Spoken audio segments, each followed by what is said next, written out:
Good evening to all of our fabulous viewers on this super fantabulous Tuesday.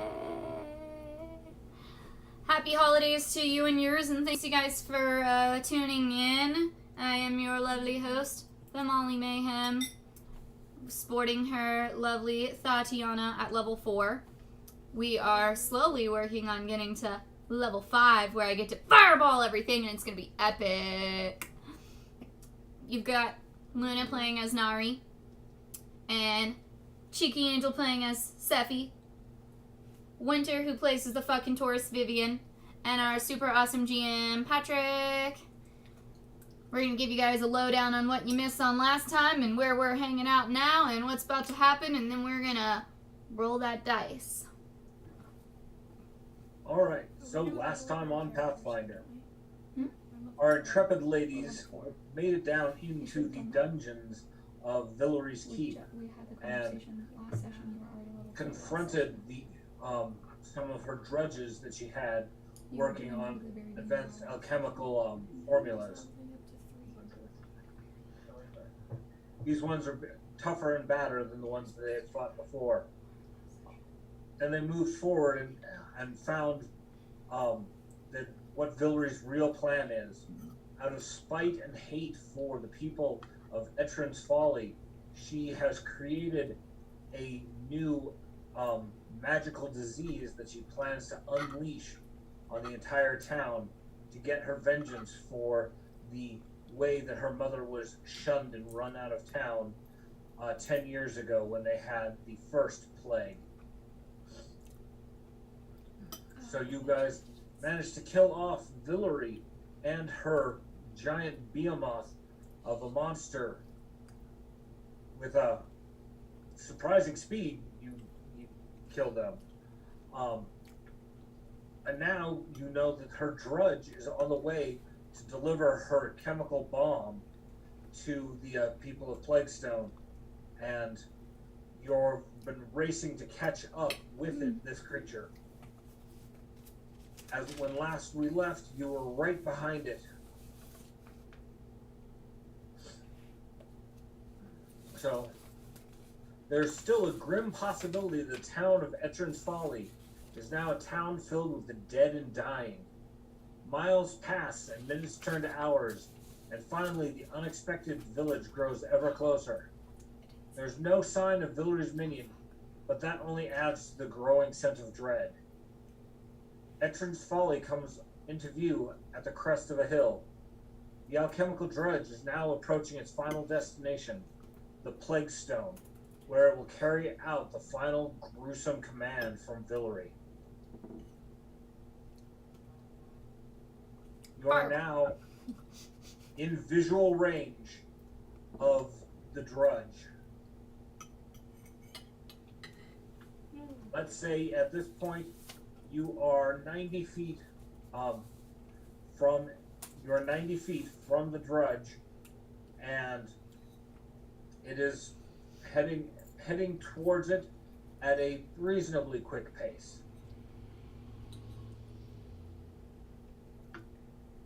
So does it see us yet, or the drudge that we can see? It's not paying any attention. Okay. It is it's kind of like an automaton.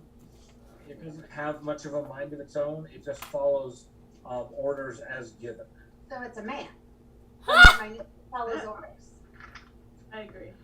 Here. Out of nowhere. Pencil paper and such. This cabinet right here. If, is it possible for me to get within 60 feet of it? Basically you would sprint and you would close the distance. Okay. I'd like to do that, and then I guess I'm gonna go for Tanglefoot to see if I can stop it or slow it down first before, like, fully attacking. If my attack misses, or it just doesn't give a shit about my attack, then it's just gonna keep going anyway. And my Tanglefoot goes 60 feet. Right, because you got that extended range. Yeah. Okay. So, everybody give me initiative. I got a 25. Little Miss Sassy.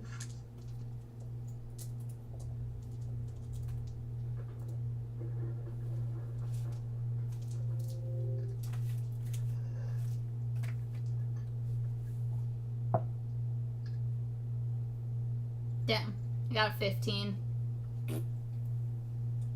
I was like so close to getting the 20. The 8 and the 20 are right next to each other. Yep. And I rolled an 8. Damn it. It did like it was gonna do the good thing, and then it just didn't. Yep.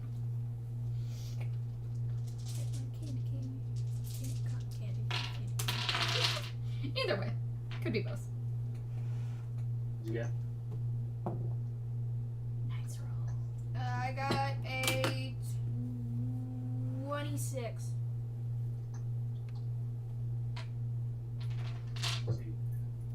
Sephi, what did you get? A 25. Okay. They're almost like black marks. So you are at 90 feet.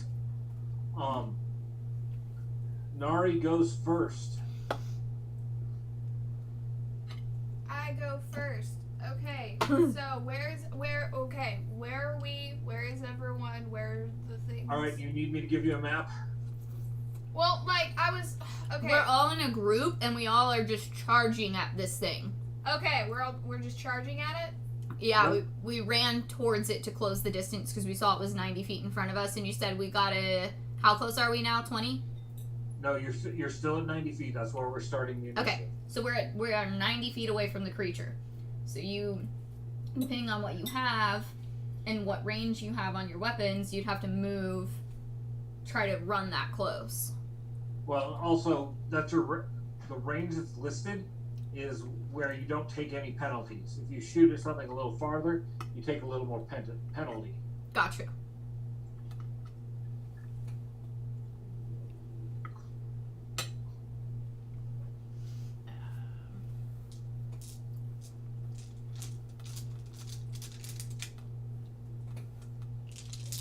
I'll take my moves to go a little bit closer because I don't have anything that's in range. I could not quite hear you. I said I'll take my moves to move closer because I don't have anything that's range enough. Okay. You get 25 feet per action you spend moving. So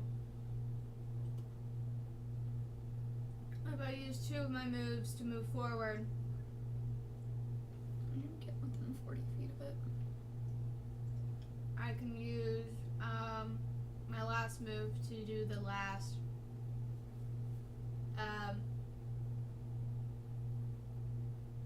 to get 1 arrow out of my short bow.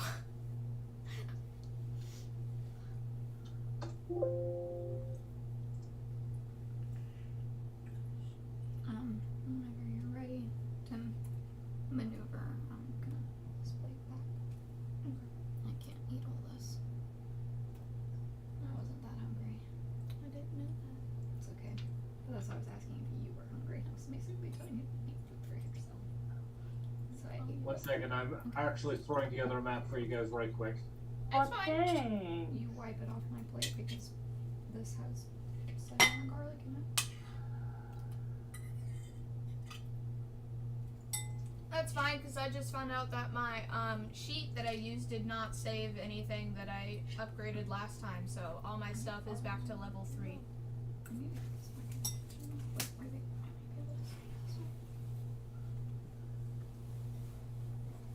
So close. So close. Huzzah! So that's why I was a little zoned out because I'm trying to be like, oh no, my stuff. I need it updated again. Yeah, that's sucker.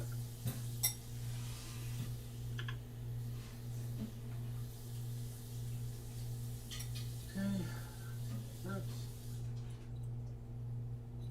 players on the map.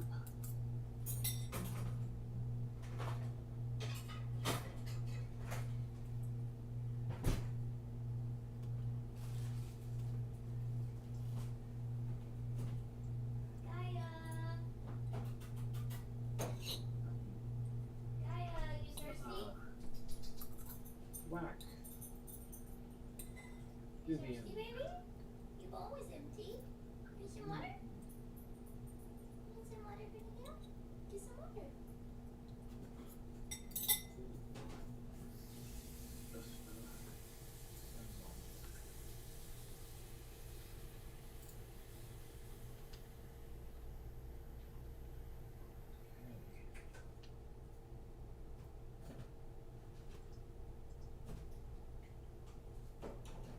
Piece of ice.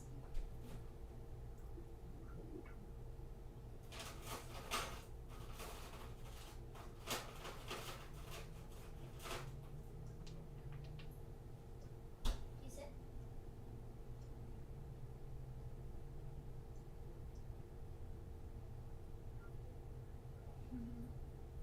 You're so cute.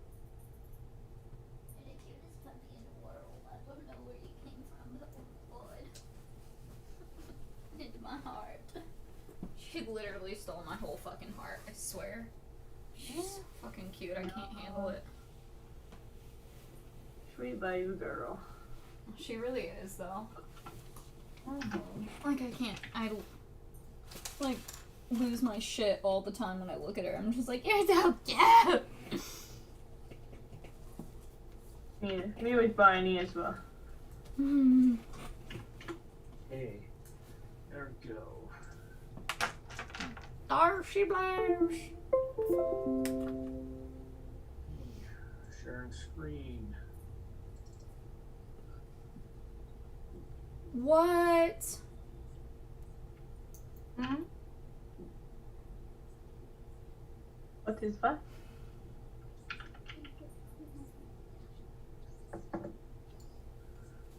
That's not being It is very clear that Louisiana, like just about all the rest of the country, is experiencing a surge of COVID-19. In November alone, the United States had more new cases of COVID-19 than in any other month of the pandemic, and hospitalizations are also at a record high nationally, higher than the spring surge, higher than the summer surge. Yesterday, the United States added more than 169,000 new cases. That was one day. And reported 889 of our fellow Americans died. 15. This week's White House Coronavirus Task Force report shows that Louisiana has 474 new cases per 100,000 people. So that's 474 per 100,000. 6. Last week we had 172 new cases per 100,000 people. The national average right now is Okay, we're ready to rock and roll. 100,000. Yay! So this is the first week in many, many weeks Huzzah. when Louisiana So, actually has you're in this clearing. You see the drudge up ahead. That's not actually, we'll put it right there. Nari has taken 2 actions to close the distance with him, and now is in easy bow range. Okay, does he know we're there? He's not looking like he's paying attention. He's kind of single-minded on his task. Though your experience with these guys, unless they follow their primary order, but then they usually have secondary orders like, if attacked, do this. If you see somebody walk into the room that's not me, do that. It could do slightly complex orders, but it cannot think for itself. Yep. Well, I was just wondering if I got to do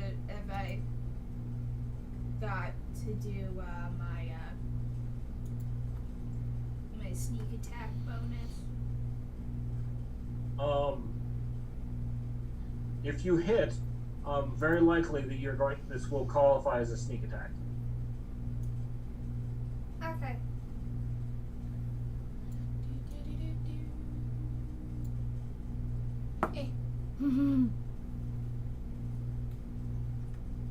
I got a 20 total. That hits. So, give me your damage for for your weapon and an extra d6.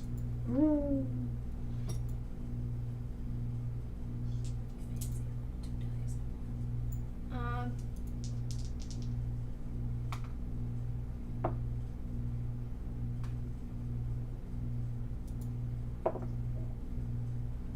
seven total. Okay.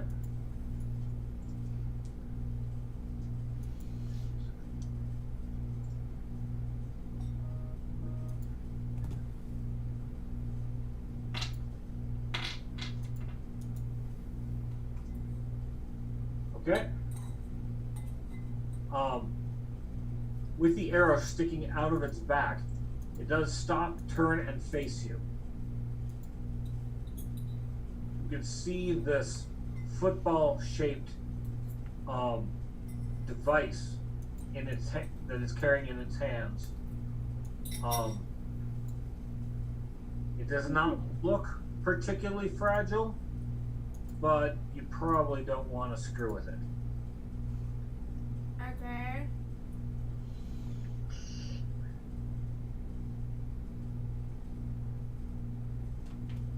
All right. Next up is Sethi. Alright. So, 60 feet away, 25 feet. So I'll take 2 moves to get where Nari is about. Okay. And then I think that is largely all I could do that would have value. Well, you've still got one action if you've got any missile weapons. Wouldn't I have to like equip my sling? We could say that you would have equipped whatever weapons are appropriate prior to initiative. Give it a try then. I got a 25. 25 hits. Cool. And there's 1d6 damage. But I got 6 points of damage, so you know. That's good. Hey, Nice. in this situation, it all helps. Nope. All Could right, be worse. Could be a 1. Vivian.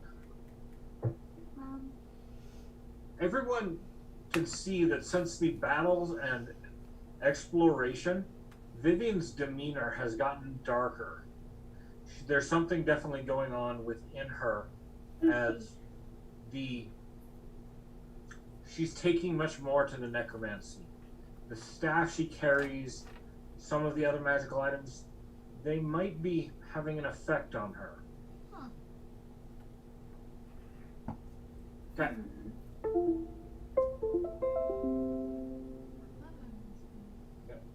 Do you want to send your minions in? send both my minions. Okay. They can both take 2 actions. Yep. Actions take closer and attack, and that takes up 2 of my actions, and then I'll use. So Zombird, with his 2 actions that he has available, gets right up on the guy, but that's all that he's got. And Skeleboy gets up close towards Sefi and Nari, heading into the fight. Does Zombird have 1 more action left? Because I gave him 1 of my actions. Because wasn't it if I gave him 1 of my actions? Oh, that's It's right. 3 actions. Yeah, because I decided that minions always get at least 1 action of their own. Okay, so yeah, Zombird can attack. He's gonna attack. You got a nat 20 to attack. Okay. So Zombird flies in and pecks away at the drudge. Are you giving him any other command? Did you give Zombird any command other than just attack? Attack. No, you have any choice of things you can do, like, get device away from thing, trip it, push it down the cliff. Oh yeah, I'll trip it then. Okay. So instead of doing damage, you're going to knock this creature down this cliff that it's facing. I got 3 damage of that last time. Let's see, that is a 10-foot cliff. It'll do some damage. Let's do that. Alright, so basically shoving the creature who is a little off balance from being attacked off the cliff. Roll me a d6. 2. Now roll me another d6. 5. Alright, so Drudge falls down cliff. Device goes flying from hand as it's trying to maintain its balance.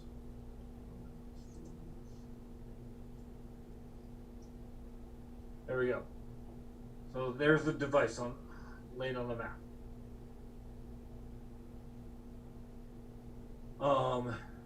Let's see. And let's see, skeleton will gets up close using all 3 of its actions. But that's the closest he gets. Yes, he does. He did. He took those 2 points were your damage. Okay. Next, Tatiana. So he fell over the cliff. Yep. So- He fell off the cliff. It's about a 10-foot drop, and he went sprawling. He's laying face down, and the device is laying next to him. So I probably can't really see him anymore, can I? You don't have a direct line of sight. You're pretty much going to have to get right up on him. Alright, well, let's close the distance with however many actions that'll take me. Okay. I guess all 3 of my actions.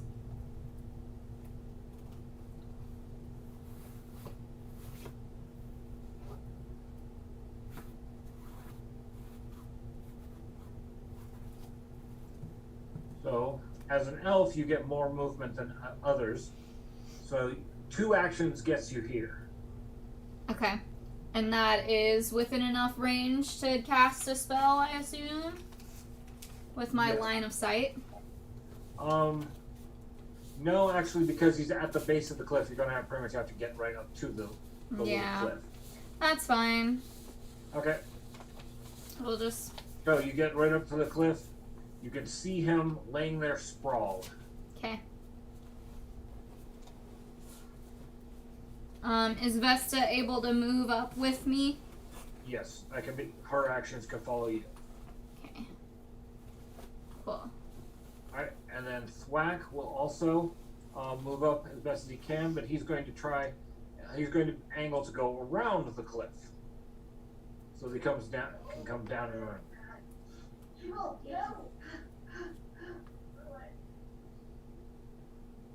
Okay.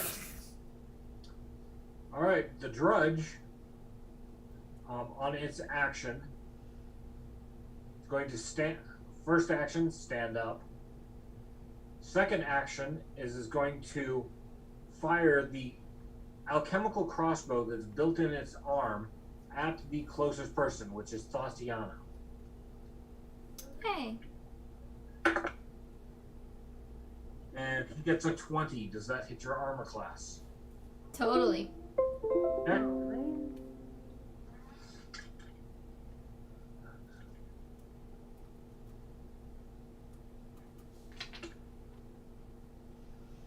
3 points of regular damage and 4 points of alchemical fire.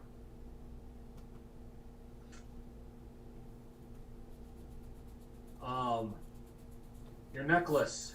How much fire resistance did I say that gives you?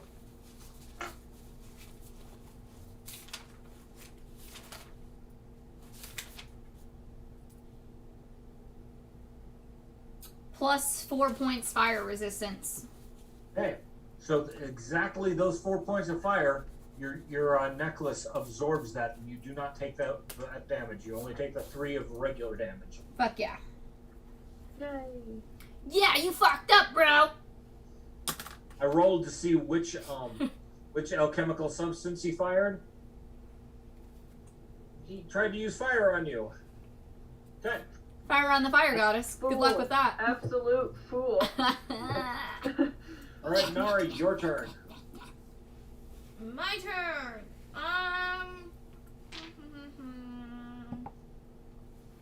to be able to attack him with your bow or anything, you would have to at least get up close, Mm-hmm. and then you could use a because it's only a 10-foot drop. You could use your acrobatics to get down there if you chose to do so, or you can get up on the cliff edge and just pelt him with arrows.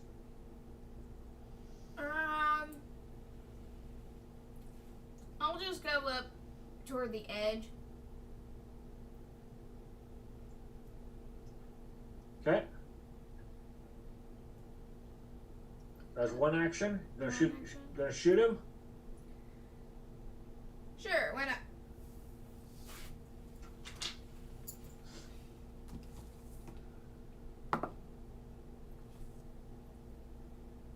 I got a nat 20.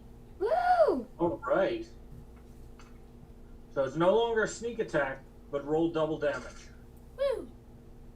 or roll damage and then we double it. Is actually what.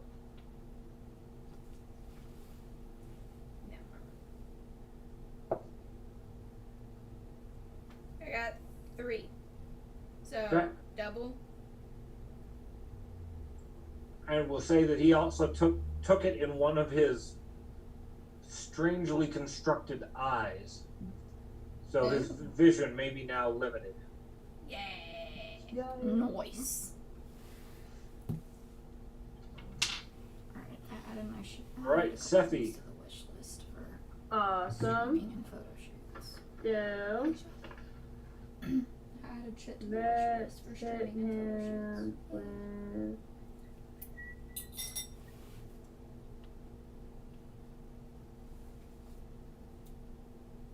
I'm gonna do electric arc. So that's the best idea. Okay. We'll move you up in range so that you can see him first. Word, thank you. That's an action. Oh, got in that one. Okay. What happens with a nat 1 on your spell? 2. Once you know what I need to roll a d8. 5. 1, 2, 3, 4, 5. Your spell actually hits the device, Ooh. Yikes. and the crystalline central container of this thing starts fizzing. No idea if this is good or bad. It's just, it is reacting to having gotten hit by electricity. Yikes. Interesting. Mm-hmm. Making crystal popcorn, apparently. Yeah, it's kind of like that. It's like, one of those Jiffy Pops that you do over the stove, or, bag of Yep. popcorn in the microwave. It's sizzling. All right. And now I want to make popcorn on the stove. I know, Alright, right? I'll That do sounds these so first. good. Making me salivate. I am going to cast.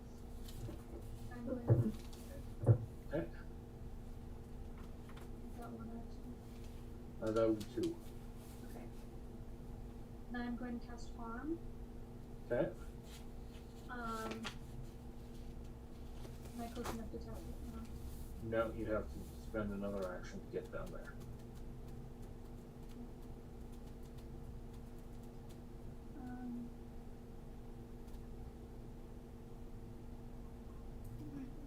Are you listening to wit. music or are you dancing to music in your own head? My head. Cool. Alright, Let's just see. checking. Oh, we got Literal right, so you can soundtrack stuck in my face the head. cliff. Okay. You might be best off at this point either moving closer or you giving one of your actions to one of your minions. Ooh, yeah, I'll give my action to Zomberg. Okay. And he's going to attack. Actually, he's going to grab the device. Okay. So Zomberg goes in to grab the device. Give me a d20.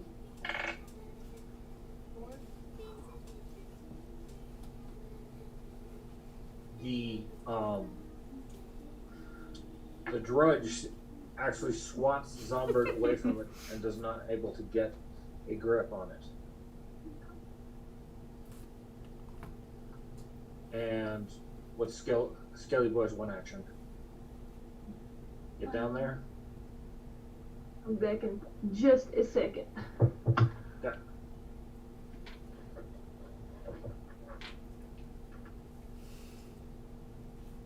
Okay, Tatiana.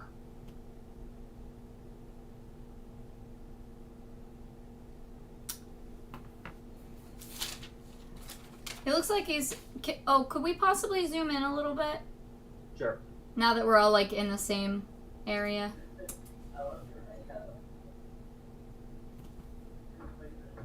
Looks like he's getting close to death.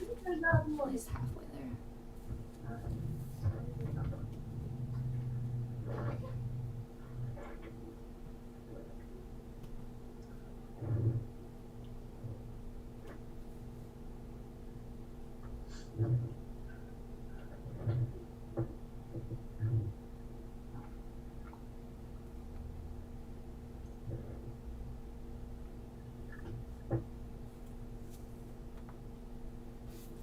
All right.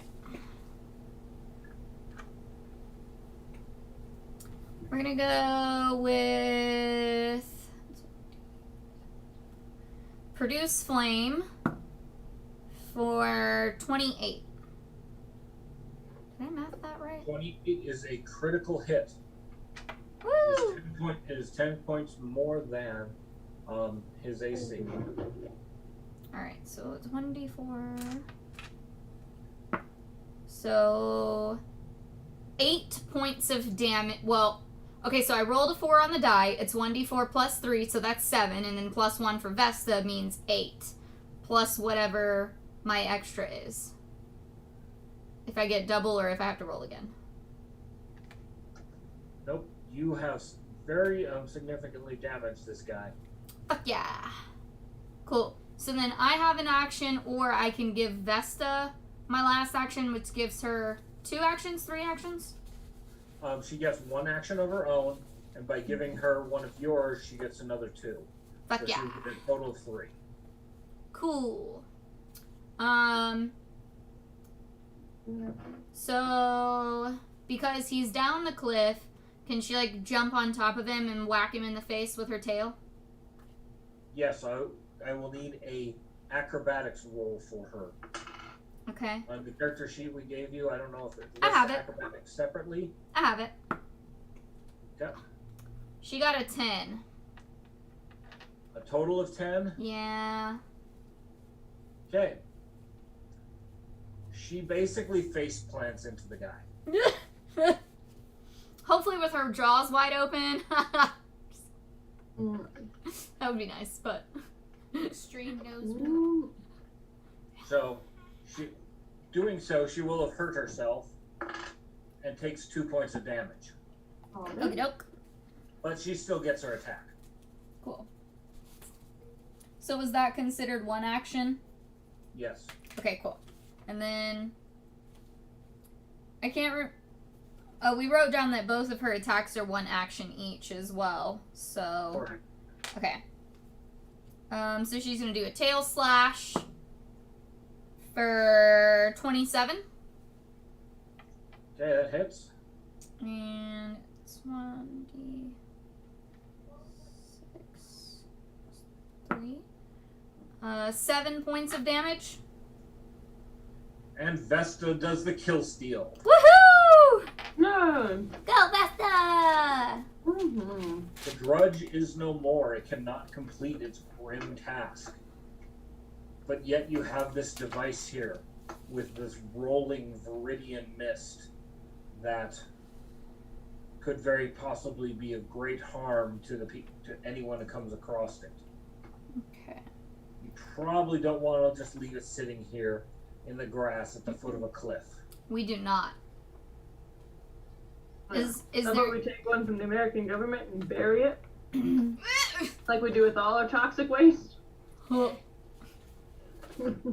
No, we gotta figure out like how do we like dismantle it and like prevent it from being able to be used.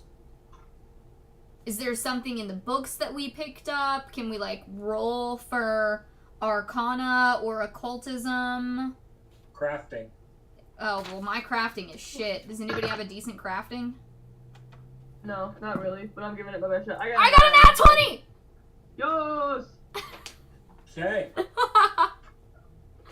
Tatiana, having read through the books and the had actually been paying attention to all of the things that in her manuals and her recipe book, and it seems that in its undeployed state, the stuff is not yet harmful.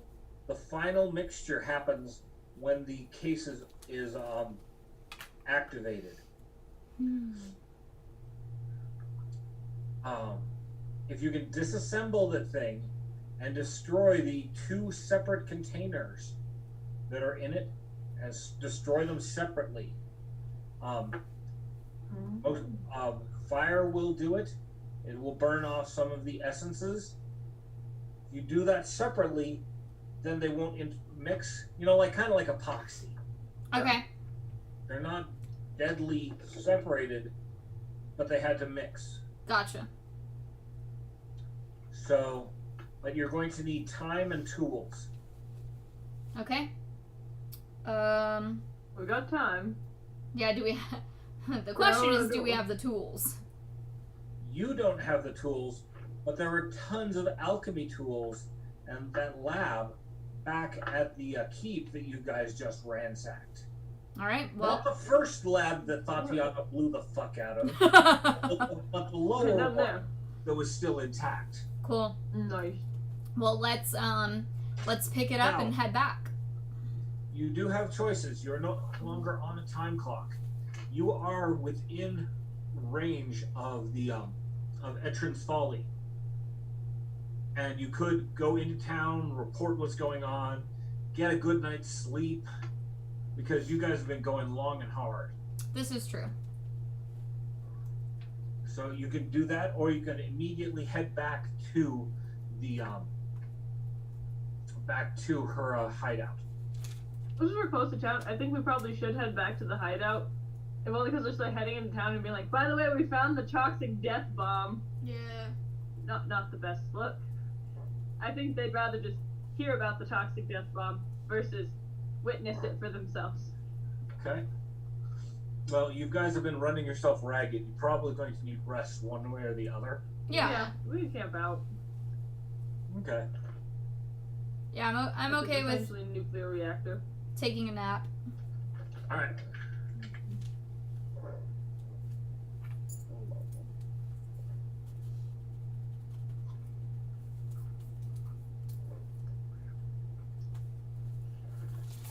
All right. You guys rest through the night, and nothing bothers you this time. Amazing. So, everything is restored now, right? HP is fully back up, spell slots full. You only get so much back for HP for resting, Okay. and I don't remember what it is. I have to look that up. Okay, well, Vesta's down 6 points and I'm down 4. So, it's not a lot. Let's see. Let me bring that up. No worries.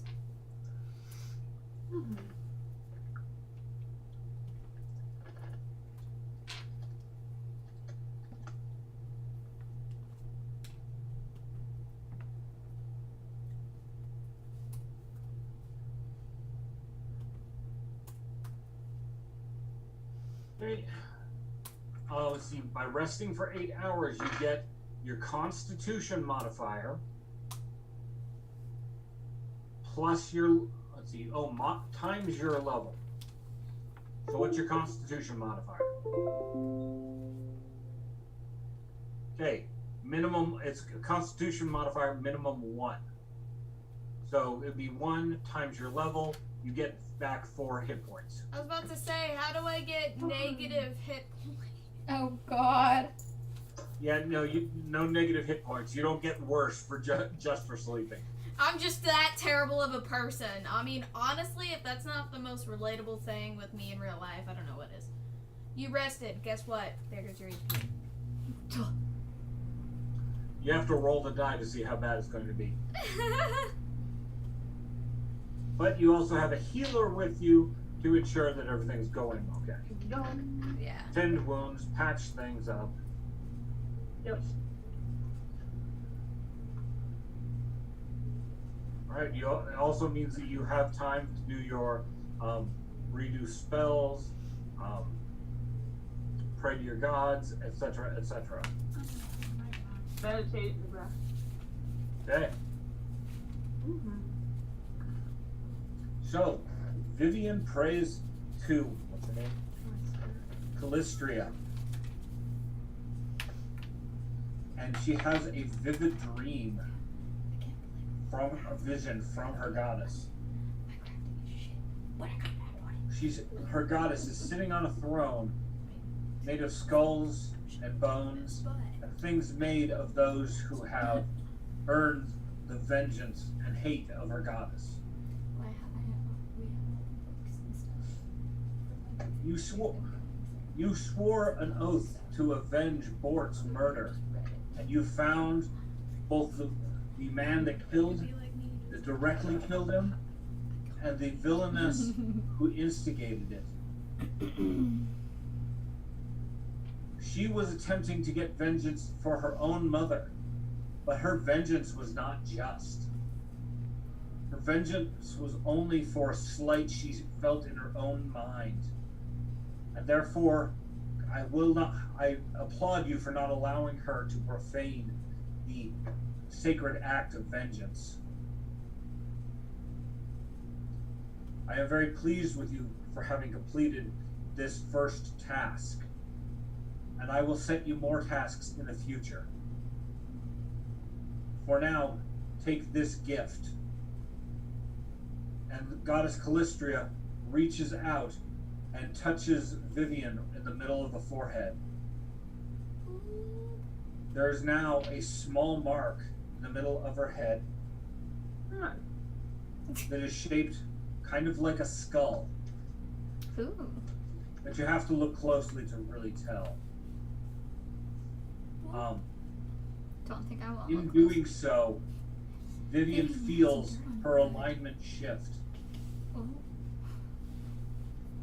Her alignment goes from being the, what was it, chaotic neutral that you were, to a lawful evil.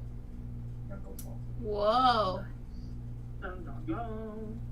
She had already set herself on that path, and the goddess just gave her a little nudge. Character development.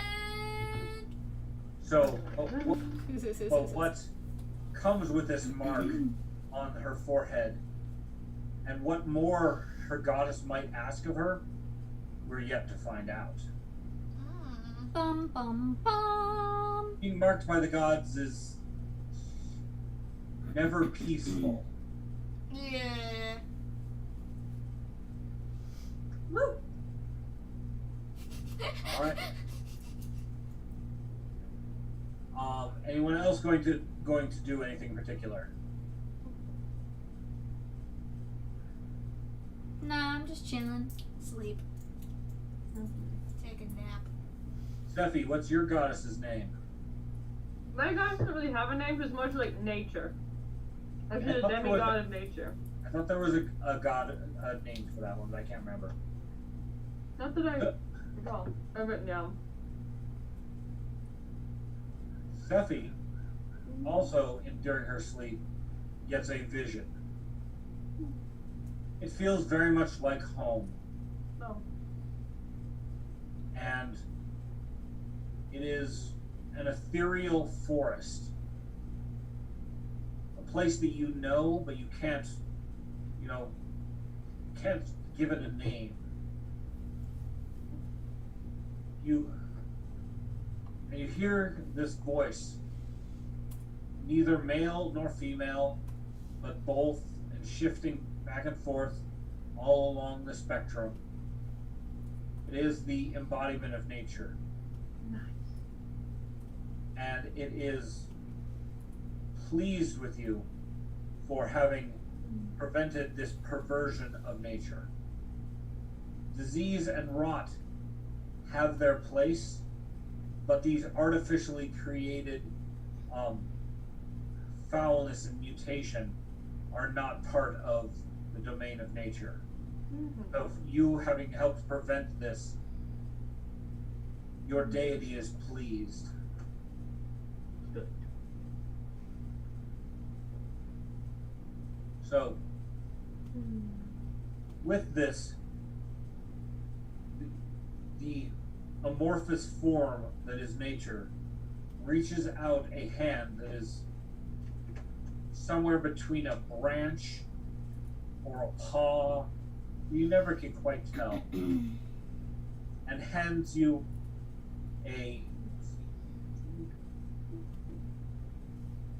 helmet. And it was a little big to start with, but immediately, once putting it on, it becomes much more, well, Sephi sized. You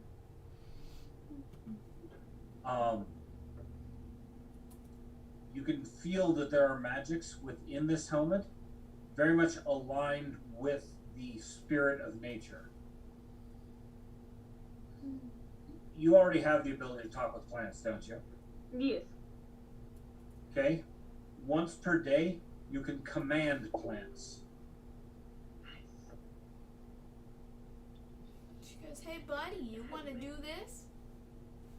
And it not only can you just command plants, but they will do things that's not fully within their nature. You can command an oak tree to swat some enemy of yours. And while it normally can't move like that, the magics in here give it that mild bit of animation. Grandmother Willow's ready to beat some ass.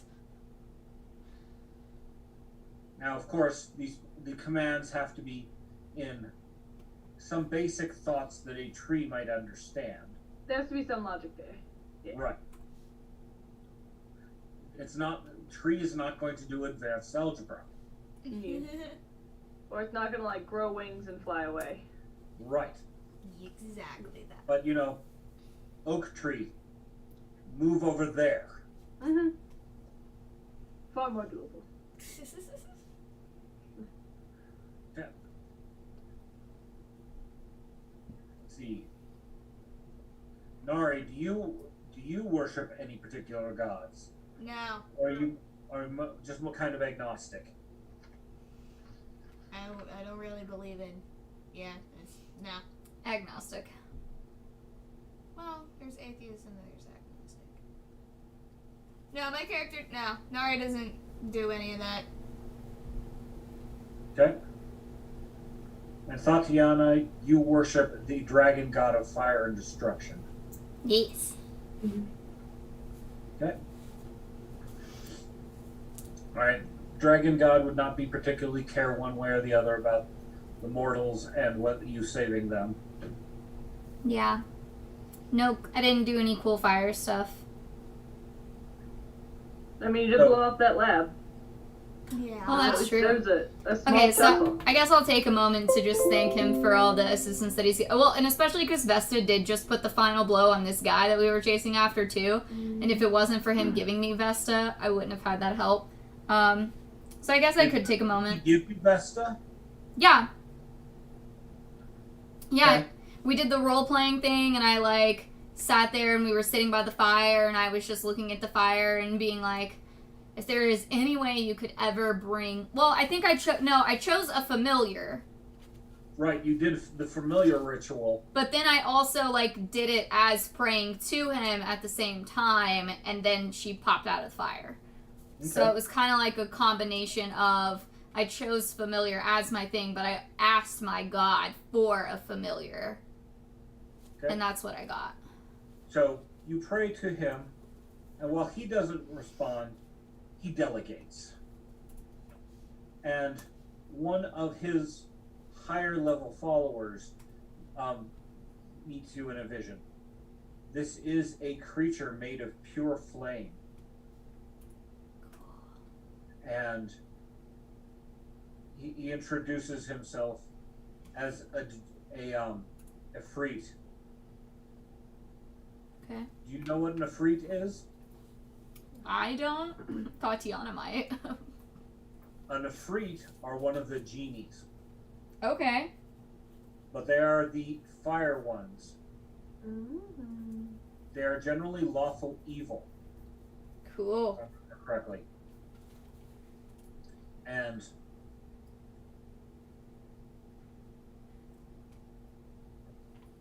while you did not cause mass destruction, you did set fire to some entertaining things. And blowing up those drudges, well, that was creative use of the element of fire, which we always appreciate. So, in recognition for this, I'll hand you this little charm bracelet. Okay. Hanging from the bracelet are 3 beads. 2 that are smaller and 1 that is larger. Now, be very careful and don't drop them.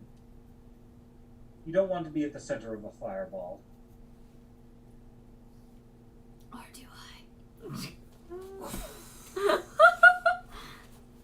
So, you have, these are 1-use beads. Each one Okay. contains a fireball spell. God, amazing. So, and I will have to look up the fireball spell to tell you how big it is. But the larger one is more powerful. Okay. Cool. Cool. You have 2 low-grade fireballs and 1 more moderate level fireball. Amazing. Now I have to remind you, like the cone of fire, these are area effect spells that don't give a fuck about whether or not this is your friend or foe. Right. So when using fireball, be mindful of the whole friendly fire concept. Certainly. And Nari, you get visited too. What? Ha! So you don't believe in us? Says this little crow, staring you in the face. She wasn't there for that episode. Different crow. Mm. There's a crow sitting on a rock right in front of you, talking to you, saying that you don't believe in them. You know, Nari being the weird one she is, she's probably just rolling with it, but kind of confused at the same time. Well, it is kind of confusing. This is the dreamscape, and so you're not entirely sure where you are. Yeah. Where the hell did that rock come from? Everything else is kind of a blur, except for the focus of this. Actually, it's not a crow; it's a raven. A raven. Hello. Yeah. Believe in what, Mr. Raven? The gods. You don't believe in gods, do you? I mean, I'm more of one to kind of look out for myself, but, you know. Well, that's perfectly fine, but saying you don't believe in us, it's like saying you don't believe in the sun, who is actually a god also, by the way. You learn something new every day, huh, Mr. Raven?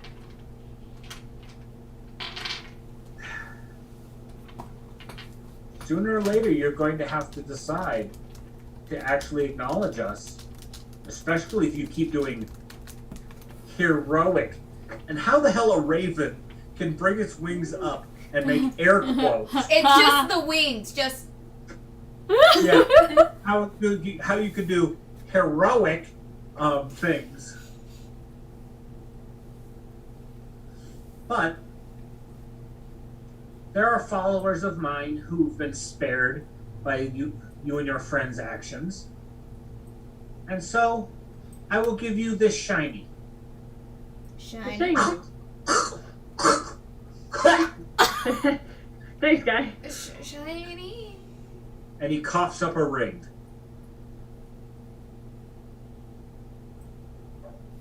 It's a little slimy.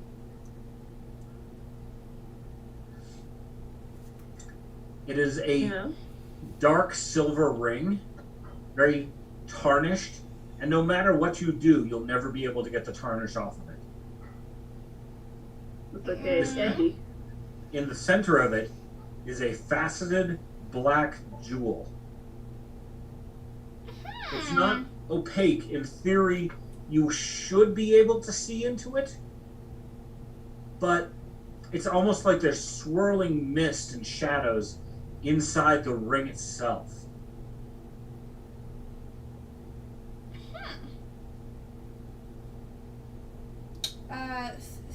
Thank you. You going to ask what it does? Thank you, Mr. Raven. No, the Raven is the one that said that. I know. Are you ask what it does? I know. I'm just kind of like I just freaking Lord. Raven pukes. Oh, go ahead and wipe it off. I just wipe it on the Raven. It swats you with its wing. That was not polite. I mean, it's your intestines. But anyway, what is this? It is a ring of shadows. You find a shadow, and no one will find you. Really? Really? And this actually works. Would I God, lie? woman!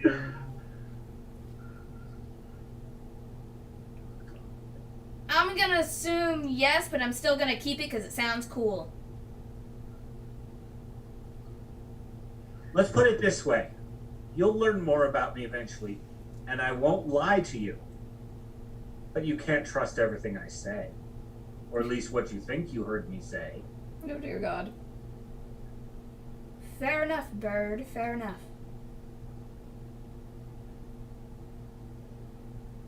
Have fun!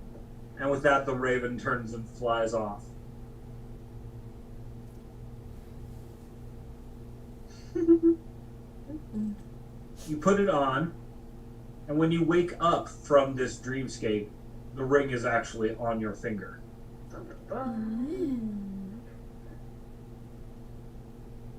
That's very neat. It's early morning. The sun is just cresting over the hills. And there are shadows. There are long shadows in the trees. If you want to see about what this ring will do. Sure, why not? Okay. So you go step into a shadow, Just kind of and just first thing is you basically you get invisibility when you're in a shadow. Ah, Second, once per day, you can jump from one shadow to another, up to 90 feet. whoa. So, just testing everything out, I probably like, and then jump into it, and then you'll just hear me from the distance. Hey, tourist! Tourist! What? So your friend was just over there by the tree, and now she's over there. I'm just gonna, hold on. Can we just say for the fun of it that is anything I'm holding also invisible? Everything that is in your personal belongings. Okay. So that you can't drag another person with you through this. No. I have something better in mind. What if, like, I decided to, like, kind of test something out and I kind of had my extendo staff and then I just, like... She has it, I thought. It's in my bag. It's in her bag of holding, because her No, I bag thought is like we- Mary Poppins. I thought we gave the Yeah, you extendo gave it to staff. me. Yeah, you're right. So you just hear, hey, Taurus, and then just a stick, just... Just pops you. Incredible. Nice. Pops you. What is your response? This face. Probably. You know how, like, when people live a long, happy life and then they die at the end and have a very peaceful, restful sleep? Yeah. Yeah, that's not gonna happen to you. This is Oh, this is good Vivian's girl. face. Which part, Yeah. the long and happy life or the peaceful rest? Wait and see. Is that a tiara on a husky? Yeah. But this is Vivian's face. All right. This dog is You've so rested. cute. You've communed with deities, and now you're headed back to Spite's Keep.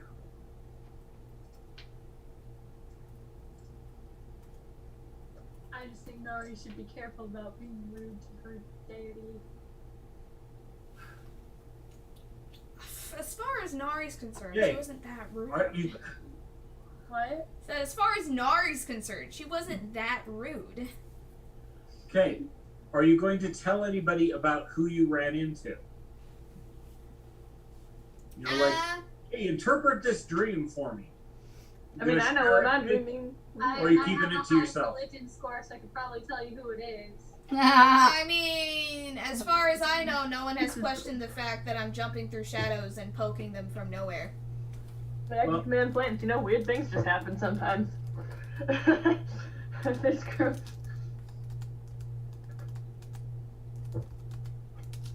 So are you telling or not? Nah, I'll keep it to myself. I got a shiny ring. Okay.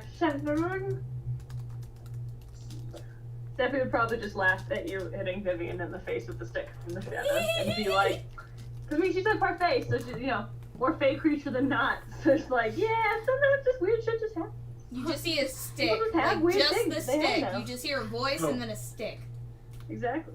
I'd laugh. So the rules Maybe about your voice. invisibility, if you attack with invisibility from invisibility, when you do that, you become visible. Okay. Someone poked me with the stick, she gave herself away. Yep. Aha. Haha. But then I like move, so that I'm trying to be like, oh, I was here. Now I'm here. Poke. It wasn't an attack because there's no, damage done. Yeah. It's kind of just like reaching out and tapping you on the shoulder. Yeah. Amazing. Move him. I wasn't doing like a bob. I just went boop. Okay. How fun.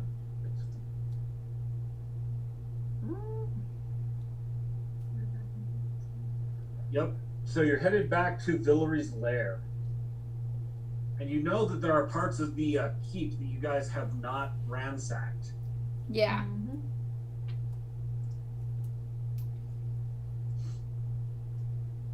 So let's see.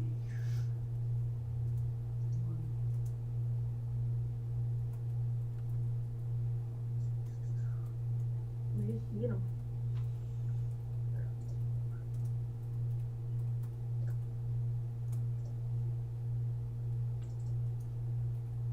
Okay. Let me reset this for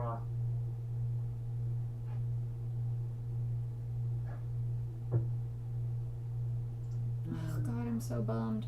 Raspberry Nico has been doing nothing but releasing fucking collars lately, or chokers. Mm-hmm.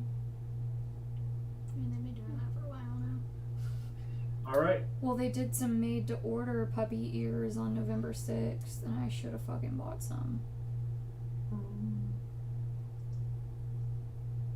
Because that was like a little over 2 weeks ago. Okay, so you guys are back in. You return to Spice Cradle. Just didn't know how much money I would have. Where's Tatiana?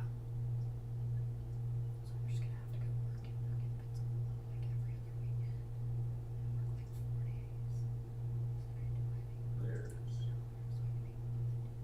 Work like 4 days. There's. Okay.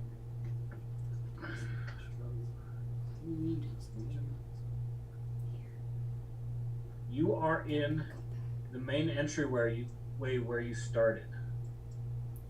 Are you guys seeing the view? Yeah. Yeah. Okay. Look at that big old behemoth. Don't need 2 copies of Tatiana. Check. Yes, we do. Oh, what did I do? Do you think you would get along with yourself, honestly? No. Okay. At least you're aware. That's in menus. Okay. So you guys started entering into this tower and you went and killed the homunculus that was cooking, but you did not do anything beyond that. Yes. That probably seems like a good place. Yeah, let's go explore the tower. Yeah. Okay.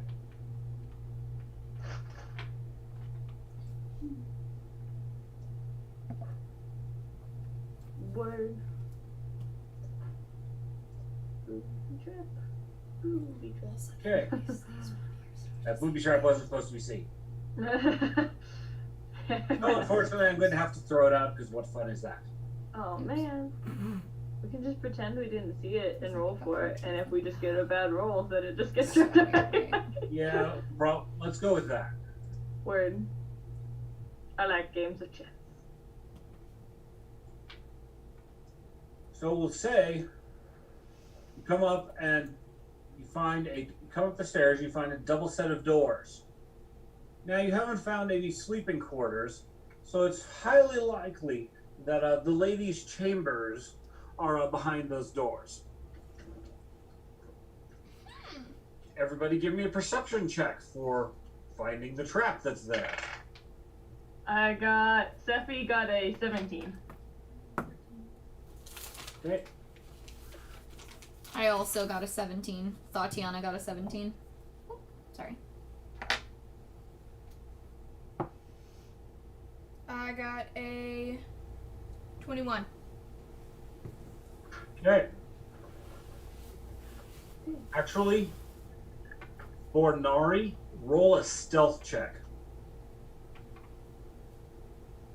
I say because I also have the feature of Trap Finder, so anytime anything with traps, I get a +1. Okay. So that's what that was, the 21. Okay. So roll a stealth as well.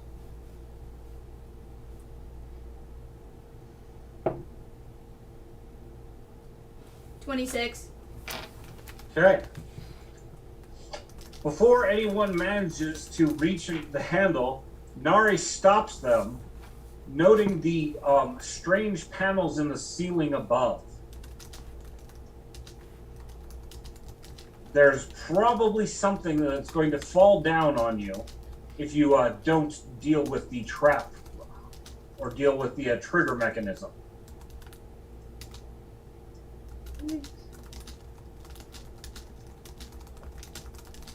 So you guys go to reach, and I'm like, wait! Oh, Don't move! Don't I touch said it! tomfoolery and trickery. It's a trap! Okay. Now, you're going to disarm the trap, I Yeah. assume. Do it, baby girl. And that will be a what? This will be a thievery roll.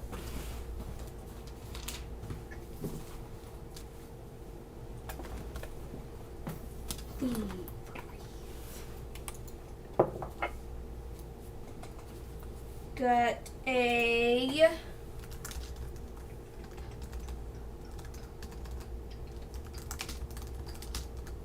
a 20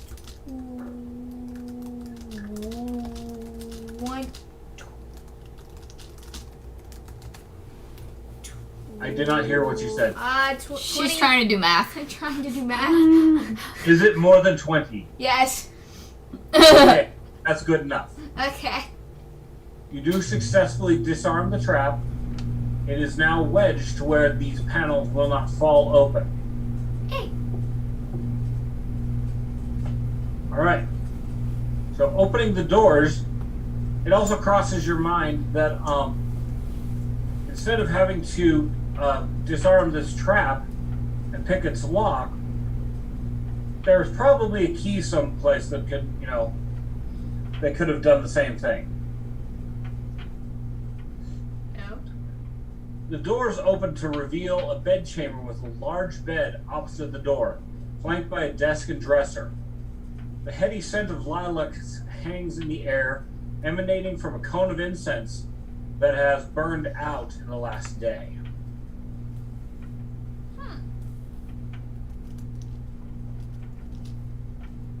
There's a bed. Doesn't look like it's been slept in.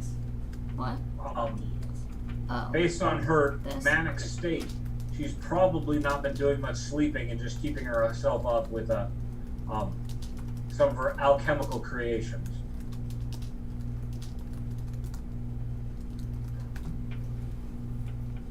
Ah.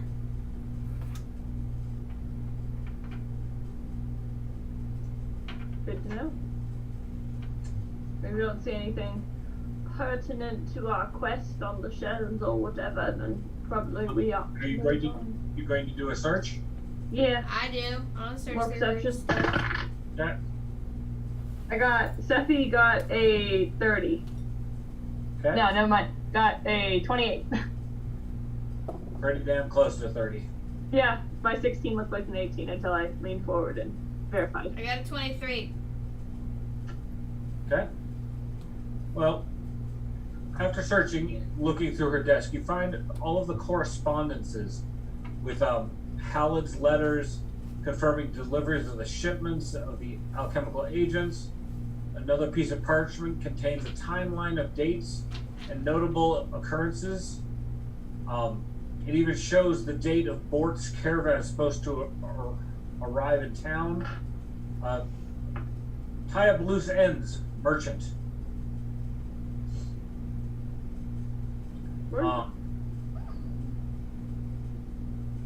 And then let's see,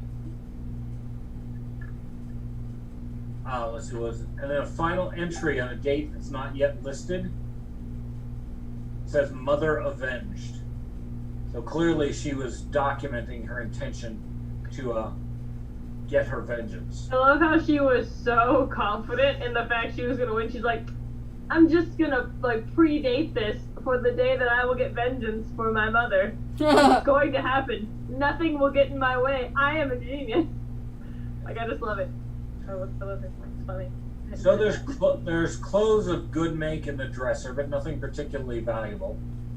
Definitely have squirreled away them letters in a bag, though. What was that? Make sure that we take the letters with us. Yep, they will go very far to showing the townsfolk and the sheriff exactly what's going on and explaining all of the odd occurrences. Among the drawers, there's a mist form elixir and 2 lesser elixirs of life.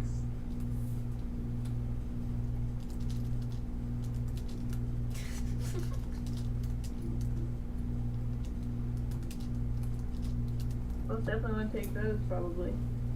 I've never used them before. Where's So my... does someone who doesn't have healing stuff and who gets closer to the enemy want to take the healing potions? Maybe Nari?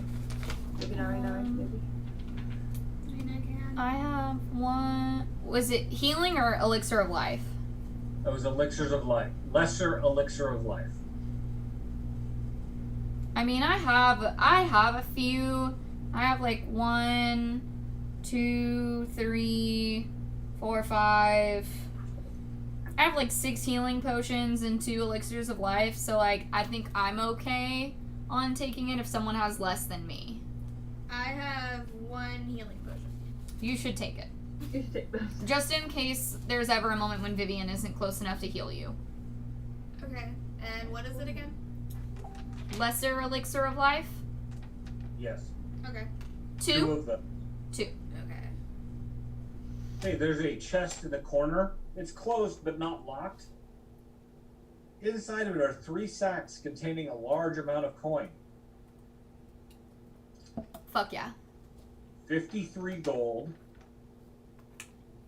86 silver, and 416 coppers. 53 and the how many silvers? 86. 53, 86, 416. Wow. Cool. Dun, dun, dun, dun. Math. Based on what you've been seeing, these are probably her earnings for selling the alchemical elixirs she's been making over the years. And I think nobody. So if we can divide it up to 13 apiece and give Flack 1, and that'll have the gold divide evenly. If everyone's okay with that. Okay. And then for the silver, 15 gold. would we be okay with 20 silver apiece and giving Flack 6? Yeah. I am okay with that. And then 100 copper apiece and 16 to Flack? Yeah. Okay. There's Fuck yeah. also 4 moderate alchemist's fire. Those Okay. are probably pretty hefty. 2 lesser tanglefoot bags. And 1 moderate fire energy mutagen. Oof. I'll take one of the alchemist fires. I might take the other alchemist fire. It sounds useful in a pinch. Need to organize my inventory. What was the last one? A A 5. moderate fire energy mutagen. I'll have to look up what that does. That sounds dangerous for a Sephi. So she will have to pass. Well, because it's fire related, it could either help me or not really matter for me. So if it's something that benefits me, I'll take it. But if it's not, then I'll give it to somebody else.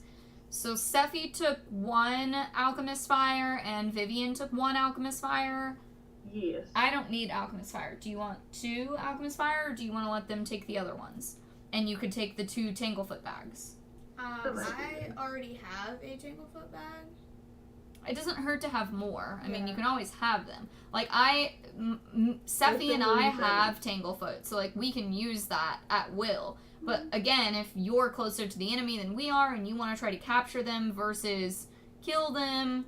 Or if you're like alone in a room because you're the sneaky sneaker and we haven't gotten in there yet and someone charges at you, you huck Tanglefoot at them and Okay. stop them from charging with enough So, time. how many Tanglefoots? There's 2 Tanglefoot bags.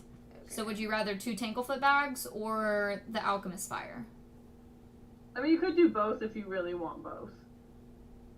But...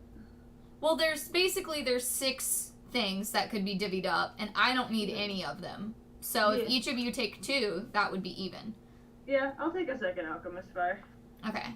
You never know. So, do you want 1 of each, or do you want 2 Tanglefoot? I can get 1 of each. Okay. Vivian, you want the other Tanglefoot bag? Yeah. Cool.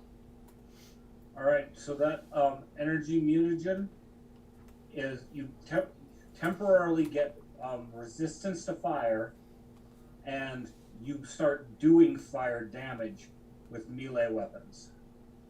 Oh. And, That's but it has a limited period. So this particular one, you get resistance 10 to fire, and you do an additional 1d4 of fire damage when you hit somebody with a melee weapon, and it lasts for 10 minutes. I do think Tatiana should get that one. It does feel right. That's really cool, and I really want that one. Yeah, it does feel right. Okay. Alright, that's all to be found in this room. Yay. Down to the dungeons, because you never did loot Villery's body. Guess down to the dungeon. Okay. And then it was Alchemist Fire. Moderate alchemist fire. I don't know if there's a difference between regular and moderate. We'll find out. What was the question? I believe that you said it was moderate alchemist fire. Is there a difference between like a regular or moderate or lesser, whatever? Yes. I will look those up. Okay, yeah.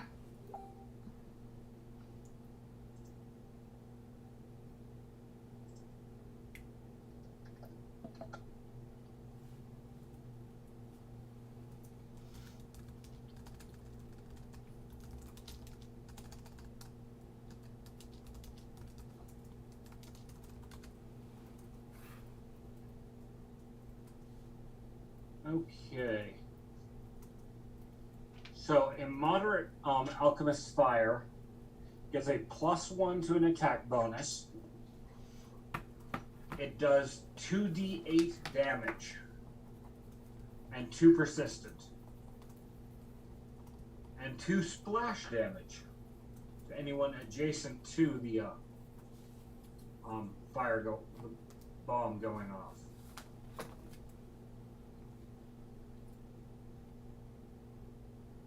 A lesser alchemist fire, if you have anybody got any of those in previous ones, only does 1d8, 1 persistent, and 1 splash.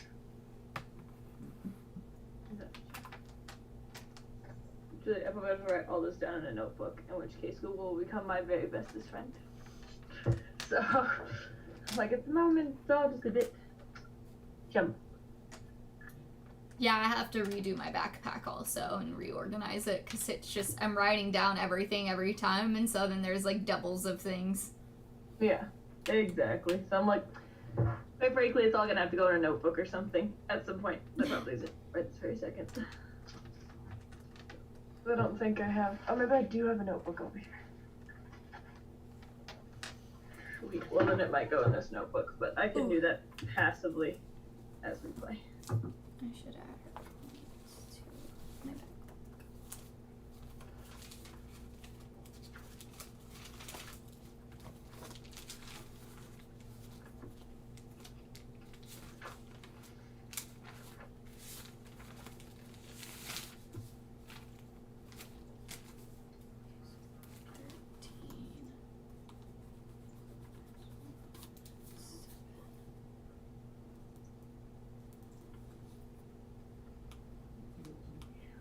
Damn, I got a lot of gold. I'm ready to blow some money. How many gold is Yawn. Give me 1 second, I'll type it. It's 13 gold.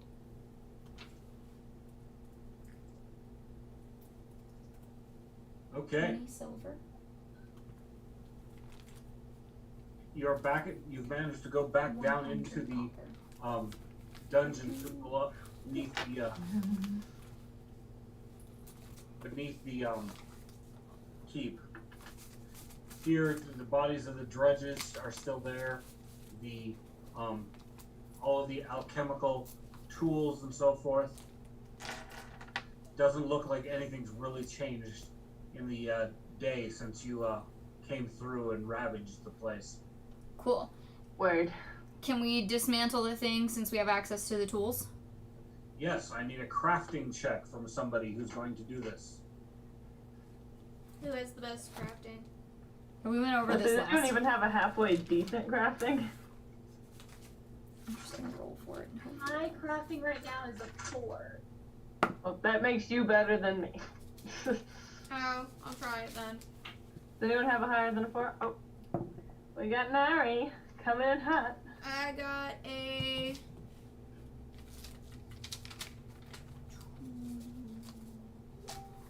20 plus 8. 25. Nari got a 25. All right. So, with that that roll, you are able to dismantle the device, and the 2 separate components could probably be easily destroyed. That's on our fire lady. Yep. Make them incinerated. Either fire or you need fire for one and ice for the other one. By freezing it will cause all of the chemical components to break down, and the other one just burn it away. Now you can just destroy one half, and then the other half is pretty much useless. Or Okay. you can destroy both halves. I don't have any ice related anything, so oh shoot, I dropped my pencil. So I will totally take the one that can be destroyed by fire, off to the side, way away from the other one. I do Yeah, I have think the a one- frost. Work. So probably a good idea would be throwing it into the refuse pits, and then, firing it from there. What Cool. if we kill the town, guys? Just hear me out. Hear me out. Okay. So we create the potion, we dump it in the water, and poison the town. Steffi And- just looks even horrified that you suggest that. Okay. It's just a thought. Just a thought. I'm sorry. Why do you want to Big poison the tree town? eyes. What did they ever do to you? Did we just save the town? So, she's asking you a question. Oh, what did they ever do to me? I don't know. It was a joke. Lawful. Chaotic evil. She's still working on this whole idea of lawful evil versus chaotic evil. I don't know the difference, so good luck. Lawful is more you have a Steffi bunch just of walks rules. away from you with this disapproving mother look. Yeah, lawful To is the more pit. you have rules that you have to follow, so. So while you're working in here, you're hearing some noises coming from that hallway that you never explored. Noises? Spooky. Hey, you should investigate. And a hallway? Yep. And Yeah. then I we rolled- can get... I rolled a nat 20 to sneak towards the hallway and see what is making noise. I am, for all intents and purposes, rustling leaves, invisible in the wind. well, I was gonna say, can I get closer to the hallway and use my little, hearing thing to see if I can, decipher what the noise could possibly be?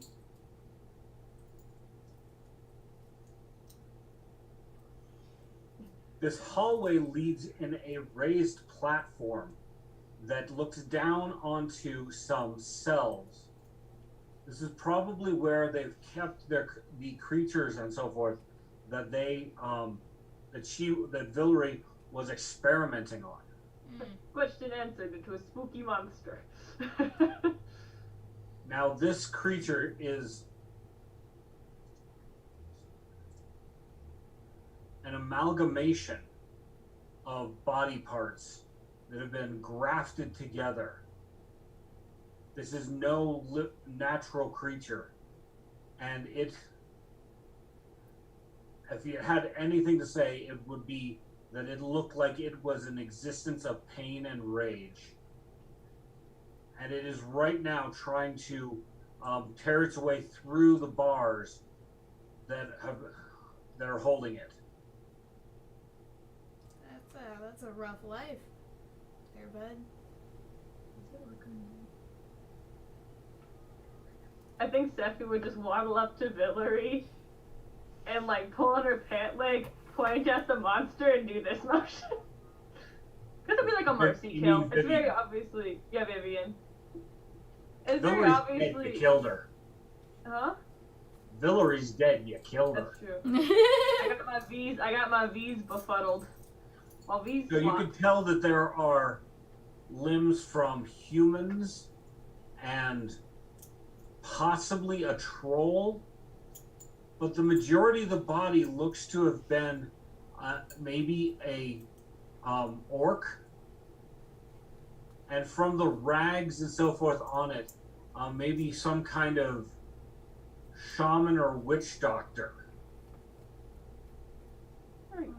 Interesting. My point still stands. I think basically Steffi's like, Vivian has quite the murder boner, and that thing needs to be mercy killed. So, it's up to you, baby girl. Murder But we should put it out of its misery. Yeah. Okay. Everybody I'm give like, me hey, here's some healthy ways to release that rage.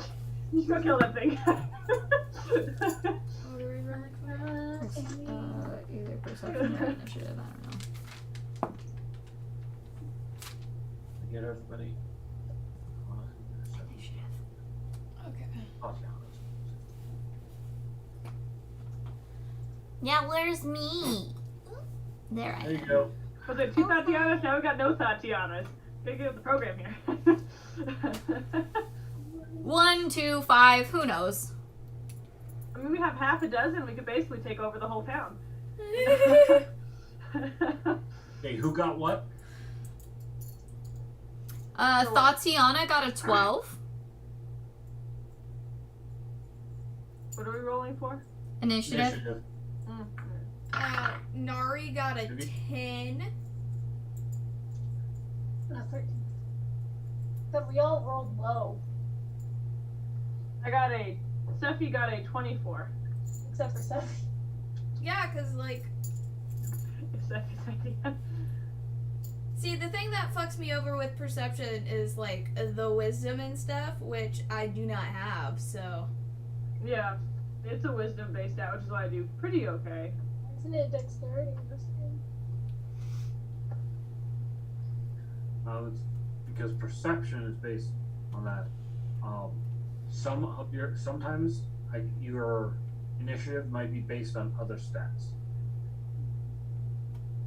All right.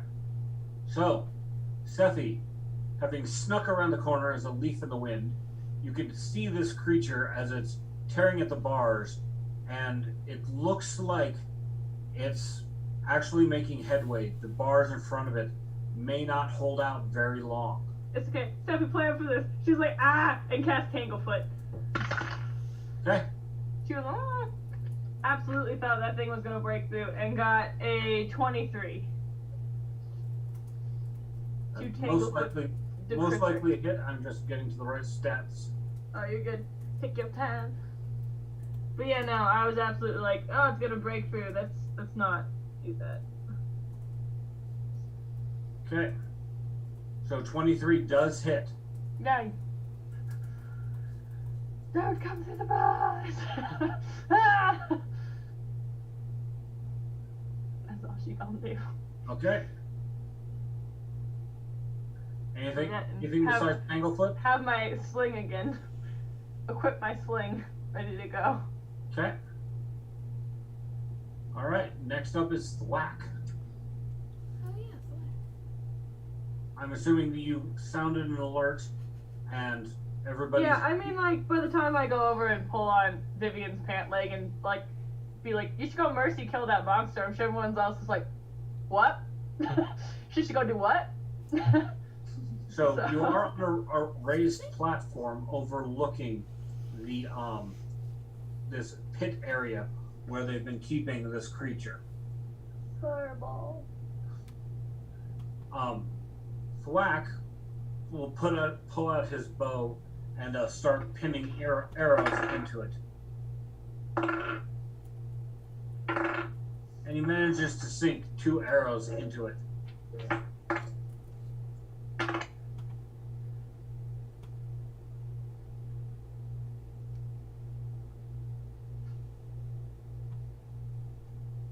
Okay. Now the amalgamation's turn. It now attempts to rip its feet from the Tanglefoot bag, as it, even with its many arms, still continue to try and rip through the bars. It fails on its attempt to get its feet out of the Tanglefoot, but does bend the bars in such a way that you could it'll probably be able to fit through the space.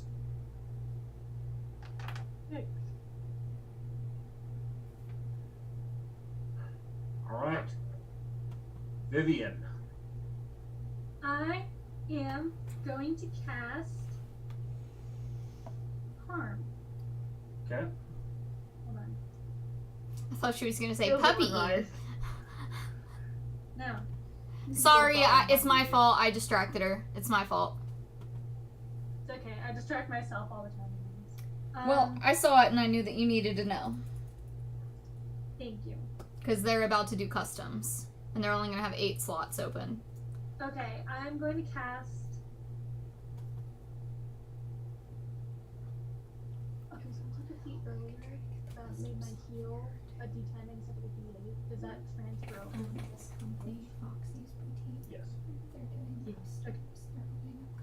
Alright, I'm going to But that cast. means that your heal is not more powerful.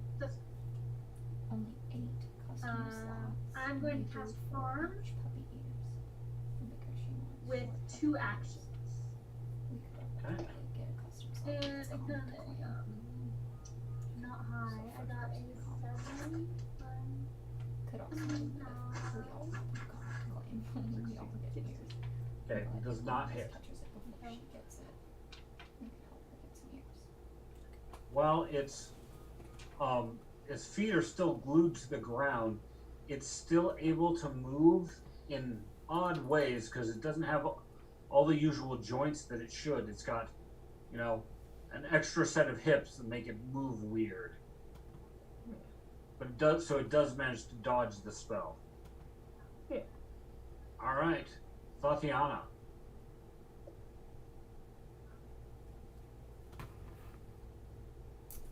Has everybody seen the Disney Three Musketeers? I don't think so. Yeah. Yeah. Charlie Sheen and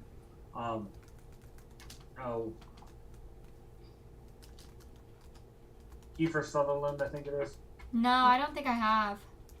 Well, there's one point where Porthos is running through the dungeon, and he runs into this big, bald, ugly thing, jailer, and he just stops and goes, "Whoa, ugly!" Incredible. Amazing. So I assume that Tatiana first moves into visual range. Yeah, I was about to ask that. Doesn't look like I'm close enough to see him. Okay, you can now see. That's right. Nari had previously snuck up over there too. Yeah.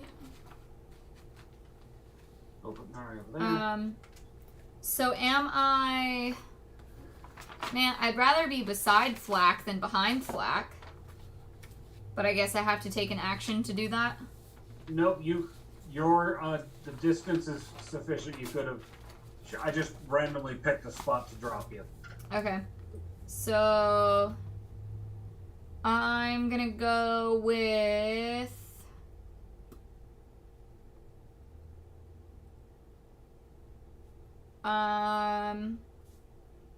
I'm gonna go with Burning Hands, Okay. which is a 15-foot cone, but I have a 30-foot range Okay. that we discussed. So if it starts like 5 or 10 feet in front of me and then casts all over him. Yep. And I got 17. See, is that one? It's an area effect spell, so does it actually have a spell attack? Oh, okay. So let's see. Does it list a saving throw to dodge? It does not. And that I may not have written it down, but I just wrote down it's a 15-foot cone and it's 2d6. Well, he fails to dodge no matter what. Because Word. he rolled a 3 on the die, and he's already got a penalty for being tangle-footed. Amazing. So, give me damage. 9 points of damage. Okay. And that was 2 actions. 3 first level spells left. And then I will do... Now, its clothes are on fire, and all of the straw and bedding in the entire place is on fire as well. I like fire. The ceiling in this room is domed and high enough that you're probably not going to be dealing with too much smoke asphyxiation, but it is getting a little hazy in here. Okay. I will go with Elemental Toss for 23. That hits. And that is 1d8, which is brain fart. That's not an 8. This is an 8. 6 points of damage. Okay. And that was my turn, and I did not send Vesta. Well, Vesta only gets one move right now, right? Correct. Yeah, she's probably not going to do anything right now. We're just going to kind of hang back because he seems a little big, and I don't want him to smush my Vesta. Gotcha. All right. And then Nari. Yay.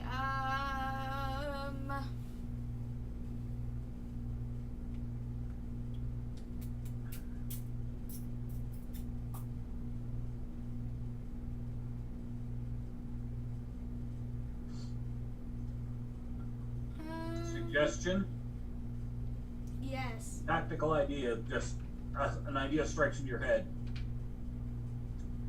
You now can jump through shadows. You could get to this thing's back. But that would also put you in its arm's reach.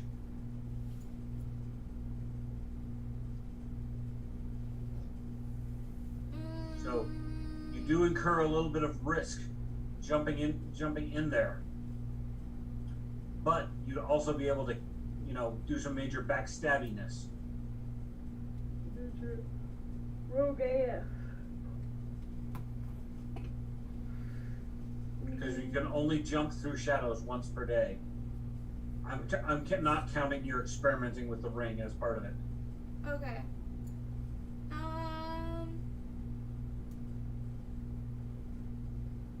Well, what if I just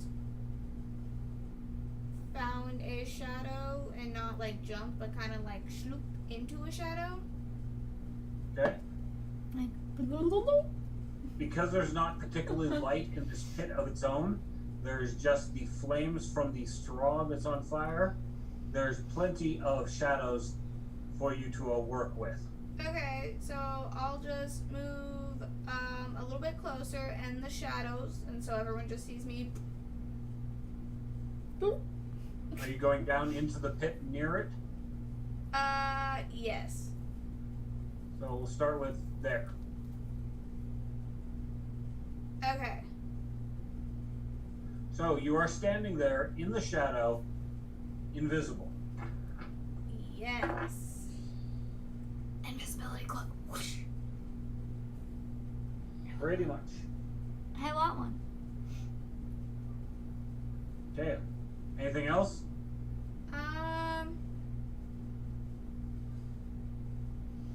There's a pretty good probability that this creature on its next turn is going to move forward.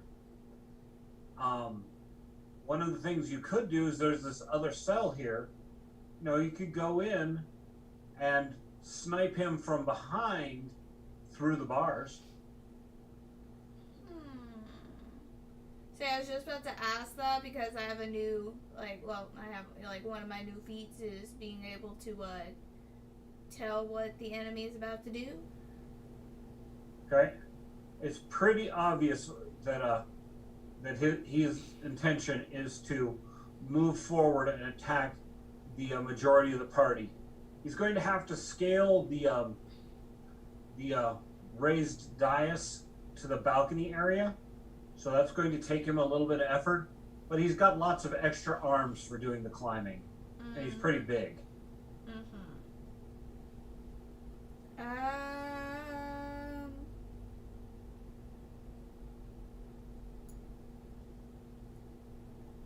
Is it bad that I just kind of want to pull out one of my cantrip cards to see what I can get?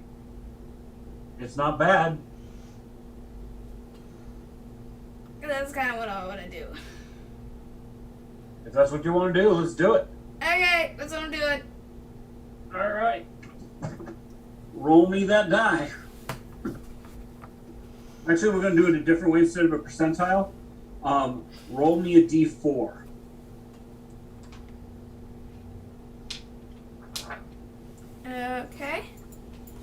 What'd you get? I got a 4. Okay. Now roll me a d20.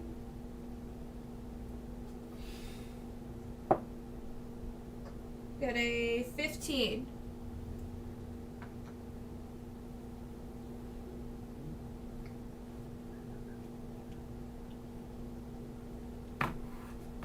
You cast the spell Sigil, which basically you get to leave a unique mark of your own on a solid surface. What does that do? That's pretty much it. You graffiti something. That's Bet! cool. Amazing. Okay. Nari was here with W-A-Z. Was. No. Nari was here. W-U-Z. Oh, even better. Nari was here. Okay. There's your card. It graffitis the thing. Okay. Can it just be like a symbol of just like cotton candy? That's what it is. Just Yeah. that's you can what have that's it, my basically sigil. whatever symbol you choose to identify yourself. Cotton candy. Okay. All right. After Nari goes back to the top of the round, Sephi. Alright. I don't know why my Not phone it. is making music. Yeah, it's mine. I don't know why it's doing it though. It literally was shut. Anyway, now the demon music's done. I'm going to cast Electric Arc on it. Okay. And I got a 25. Definitely hits. Cool. Sorry, my dice are under here. So 7 points of damage, and then I'll snap it with my little sling as well. For 14, I think, and then 14 on the sling. Does not hit. Oh well, it at least got the electric damage, and that's all that matters, really. Okay.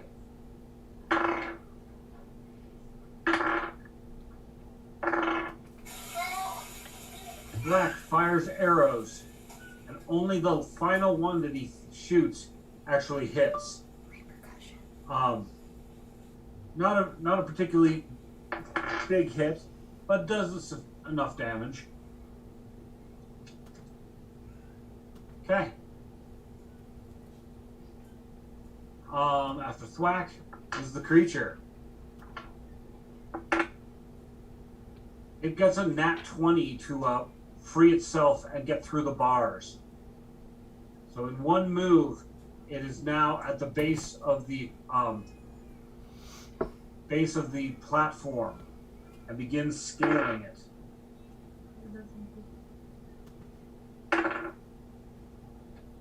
It fails its first attempt, but its second attempt is successful and manages to get itself up on the platform and pretty much right in your face.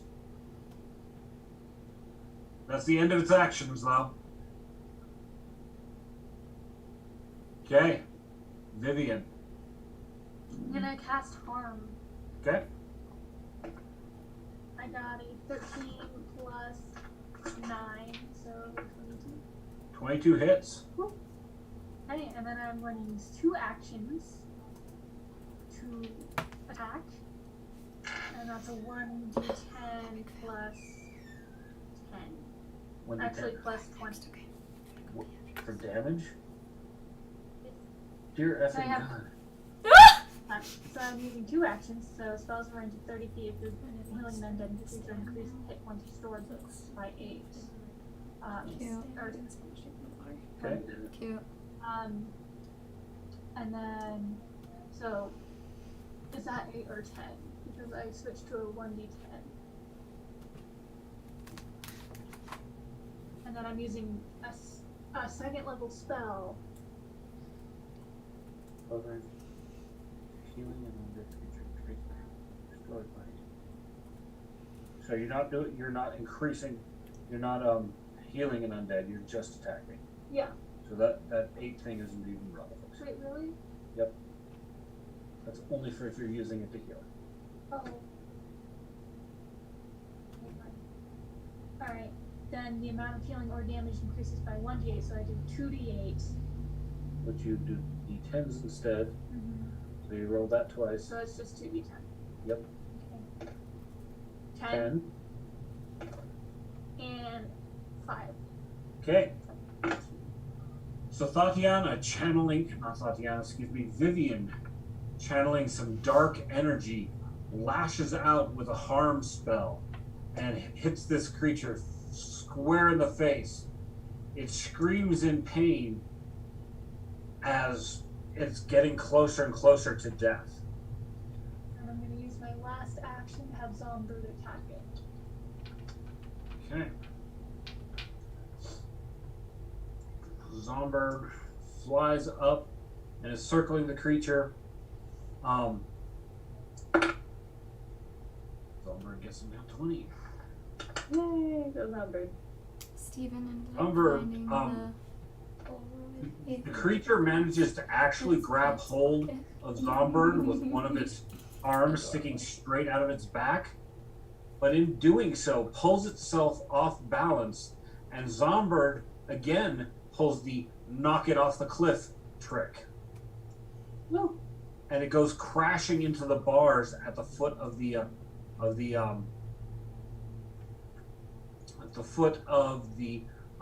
balcony. No.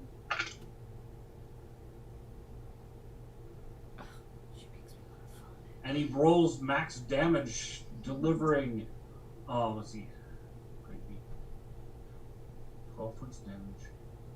Do math. Between the bars that he crashes into and almost impales himself on, and Zombird's pecking at its head. It is quite injured. All right, Tatiana, you're up. Fireball. I'm just kidding. Totally kidding. You have fireballs now. Yeah, but Nari is in the room. And Zombird. Yeah, Zombird's kind of flammable. Yeah, and I kind of like Nari, so... Nari. So yeah, I'm gonna hold off on that. Okay, cool. So Holmes Skillet is gonna get hit with Produce Flame for a nat 20. Okay. This guy's going down hard. Give me damage. 8 points of damage. I rolled a 4 on the die, plus 3, plus 1 for Vesta. Okay. With a horrendous screech, this thing dies. But in its final moments, its multiple faces show almost relief. It's a mercy kill. It lived since it was created through her twisted alchemy. It has lived a life of pain, and it has really just sought an end to its existence. And you managed to give it that. Look, guys, we're helping. Okay, so Yay, really it's quick incredible. random off-topic thought, but kind of on topic. There's a book series that I was reading, and in part of the book series, so like the lady, she's a vampire hunter, but she basically like deals with all kind of supernatural crime. And in one of the books, do what? The Anita Blake? Yeah. Yeah. So in one of the books, there is a creature that is like the human centipede, more or less, where they literally just combined different fucking human body parts. It's not face to ass, but it's literally just this big glob of fucking human body parts. And so that's literally what I envisioned with this. And so it's like just really interesting to put 2 and 2 with the book, and like what the book made me envision in this moment totally made me think of that book. If you guys haven't read that series, I highly recommend the Anita Blake Vampire Hunter series written by Laurel K. Hamilton. if any of you guys here hanging out with me want to read it, I will bring the book. I'll bring the first couple books, and then we can do like book trade-offs. So like one of you can read the first one, and when you get done with it, give the first one to the other person, and you can read the second, and then just kind of like trade off the books and like send them back whenever you're done, and we'll just like send each other books. I'm cool with it. I may have one or two of them in the library. They're really good. I have like 10 or 12. I like almost everything I've read of Laurel K. Hamilton. This is the only series I've read from her. I haven't read any other ones, but she's great. I'm really digging it. All right. You have put this poor creature out of its misery. Boop, boop. Eventually the straw that got lit on fire goes out, and the cloth on the creature's body has mostly burned away. And you can see hanging around what passes for its neck a silver chain. Okay. Nari, you're closest. Do you want to get it? Otherwise, I'll go in and grab it. I can get it. Nari will grab the chain Good job, Nari. and see if it's something special. All right. Special. You go to inspect it. It is the holy symbol of an orcish god.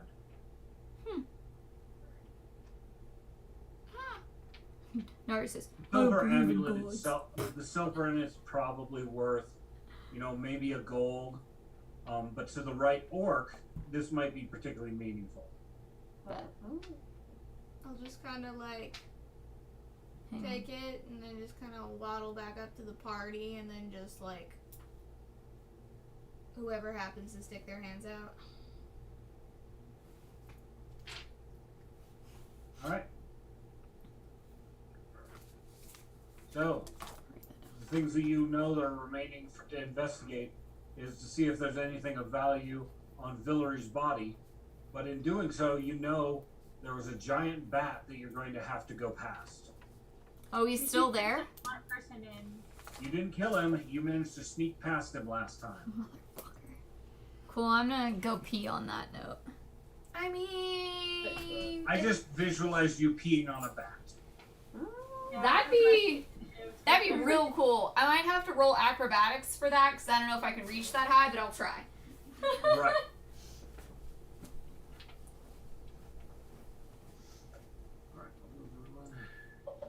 I mean, if you want, I can kind of go past it to kind of check her body and then just kind of bring whatever back. Yeah, I'd be fine with that. Yeah, use the shadows.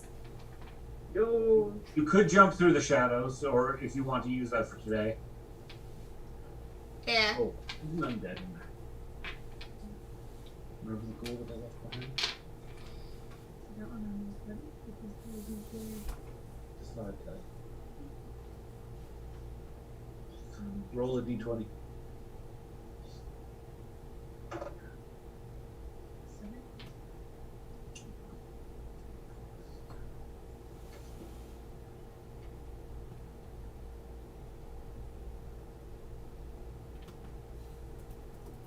So, well, zombies and skeletons are mindless undead. Things like ghouls, they have a little bit of a mind. Not a full-on personality, but enough to be cunning.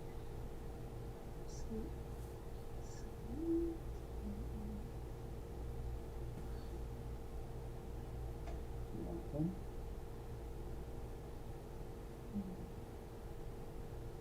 Also, things your character should know. Necromancy is illegal. Go potty. Yes, we know. Right. So walking into town with, skeleton and zombird and whatever else, get caught with them, problematic. This world has a massive problem with a guy called the Whispering Tyrant, who is a necromancer lich overlord thing with armies and armies of undead. And he recently escaped from his prison and destroyed an entire country. That's my new celebrity crush. Okay. He's one of the highest forms of undead, a lich. And so if you're gonna fangirl on him hard,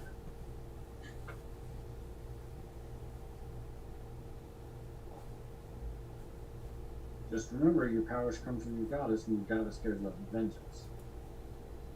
She's not so picky on the details of you using undead to get vengeance. Yeah, I just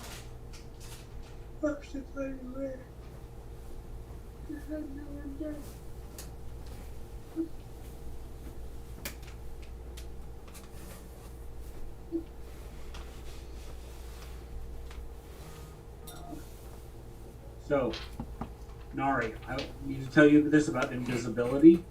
Uh-huh. It only affects things that are using vision. So a bat that's using echolocation or sound, that doesn't help you. Okay, I'll just try to sneak past like I did last time. Okay. Where's others?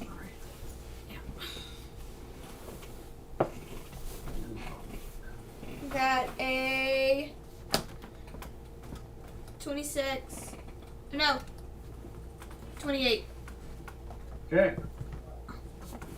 Having already been down this path, you know where the stumbling blocks are, and you managed to get past the sleeping bat rather easily.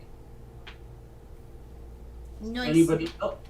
Anybody else going to go past, try and get past him?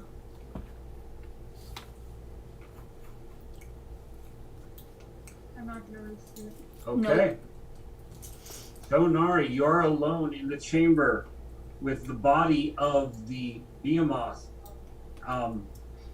laying off to one side, and Villery's body up by the cauldron where she was cooking up the last of her nastiness. Mm-hmm. I can go check out whatever she's got on her. Okay. So, she has that specialized crossbow that she was shooting at you with. It has sockets that she can stick alchemy vials in it, and it would automatically charge the arrows that she was using with the alchemy that she selected. It also has it has 6 arrows in it that before you have to reload. Okay.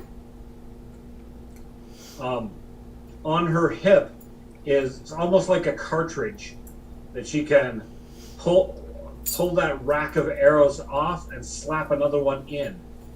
You've never seen anything quite like this. This might be her own creation.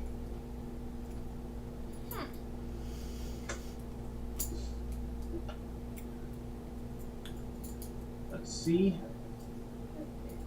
In her belt pouch, she has 2 platinum coins, 38 gold, and 4 silver pieces. Are you just taking all of this or are you sharing? Okay. And the bracers that she's wearing appear to have some magic sigils engraved on them. The bracers? Yeah, bracers, the things around her wrists. Okay. She's got a couple of daggers. Hey, she's got a key. It probably is the one that went to her bedroom. Yeah. She's wearing leather armor, and she has a lesser potion of fire resistance. Okay. A lesser juggernaut mutagen. Interesting. and a lesser stone body mutagen. Okay. Mm-hmm. She also has a third dagger that's much more ornate than the first two. Gosh, so And lastly, a moderate acid energy mutagen. That's like the fire energy mutagen we talked about, where it gives you resistance and allows you to do that damage for 10 minutes. Okay.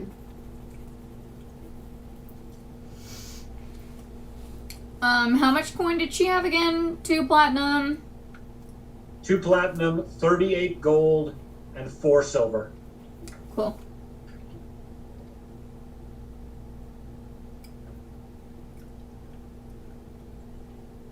I missed whatever the very first part was before the gold and stuff.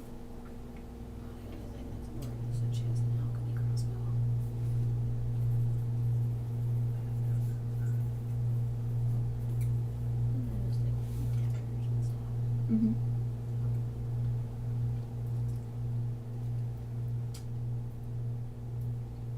So you're just gonna grab all of it and bring it back. And there's more alchemy on her belt, clearly intended for use on her crossbow. Mm. 3 moderate acid flasks. Okay. 5 moderate alchemist fire. 2 moderate lightning bolts, or bottled lightning. She's got a lot of shit, dude. And 2 lesser tanglefoot bags. Hey.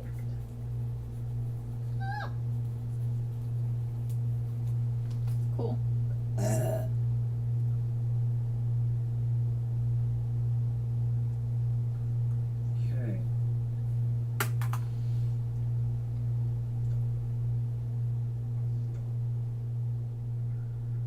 Now, if somebody wanted to go the path of alchemy, there's enough tools and equipment here, obviously, to learn the basics of the trade and even into the advanced trade. But of course, that takes time and leveling up. Is that And, something you know, I'd be interested in? 'Cause it doesn't Maybe creating your own gypsy wagon that contain your mobile laboratory. Oh my god. The Leshy needs to be a fucking gypsy. It would be fun, but I'm like, I don't think Seppi would want to have anything to do with alchemy, especially after this experience, because it's so unnatural and away from nature. It feels like it's just a little smidgen anthema, almost anthema, real close to A anthema. lot of the stuff she's been doing really is anthema to nature. Yeah, But it doesn't there are necessarily other have to. alchemies, like, you know, a tanglefoot bag. Yeah. Is, you know, using some of nature in a slightly different way. It's not horrible, and it's not a perversion, it's just different. That's fair. Maybe I will take some of the alchemist stuff then. Okay? Well, the question is do you want to go that route of being an alchemist and doing alchemy, or would the rogue be interested in that? Because it's me, like, I got my fire shit. Like, I'm just all about my fire magic. I don't feel like alchemy is really my thing. Yeah, I got necromancy, so I'm good. I mean, I was kind of Be thinking with the that. nature magic, but it might be in an Or, you know, or you can arrange to have all of these things transported back to town and see what they can be sold for. that too. I The mean, Bort's caravan, they are traveling merchants, and therefore they might have the ability to buy all of this stuff off for some level of its coin value. not gonna lie, the crossbow with all the alchemy stuff seems very helpful for me. Yeah. So I I agree think with you that. should go that route. One, I'm like, I like the idea of like, basically like Steffi, like growing into like being part of the human world more with like her alchemist side, but still being like a druidic spirit. But I think Amanda might be a little too dumb to keep track of all the potions. Is my fear. I think it's a good Nari thing. I feel like it Yeah. suits Nari. Or- I would agree. All in favor for Nari becoming alchemy? I mean, I was planning on taking it anyway. Well, not just Alright. the bow, but more. Like, you're gonna be taking more. You're gonna be taking, like, some of the tools, the books, Get like, the load. things so that... Because if you're taking the crossbow, you need to have the tools and the knowledge to continue to create more Yeah, alchemist And it goes- things it for goes- the crossbow. it goes with my monocle. Yeah. As opposed to having to, buy pre-made potions. Yeah. So, yeah. Definitely, whatever she can take that helps her to continue to make more shit, we definitely want to grab that, I would too. say the No. tools, the crossbow, and then the alchemy stuff I can use with the arrows, I would keep. The coins and stuff we can split. The leather we can probably sell. And then the extra daggers that are normal-ish or whatever, we can probably sell those too, and then keep the fancy one. Or no, what's the fancy one again? What's up with it? At this point, we're just going to take it all. And then we'll figure out what to do with it when we get back to town. We're just going to take it all. I just disappear down a hallway and then come back, like, with a bunch of shit. You just, like, things are just being thrown out of the shadows. Here, catch! It'll wake up the bat, though. I'm just making jokes. Yeah. Just making Still, jokes. that would be pretty funny. It would be really funny if the bat wasn't there. And if we wake up the bat, fuck it, let's go into battle. Why the fuck not? Ah! Meow!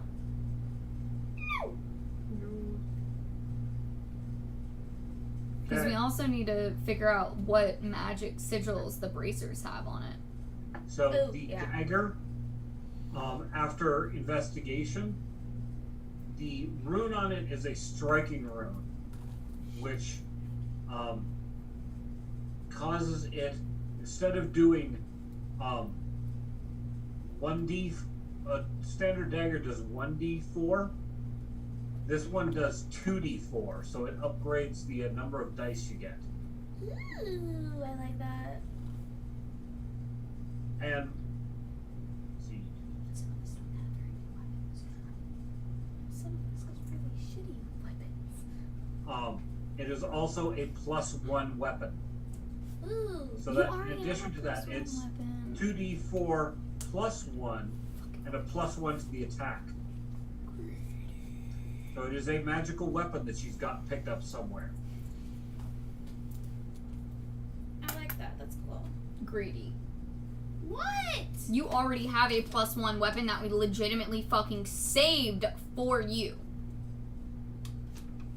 Okay, well, with that too, that's gonna help me, like, especially replace, like, okay, I have I have weapons, but majority of them don't do that much damage.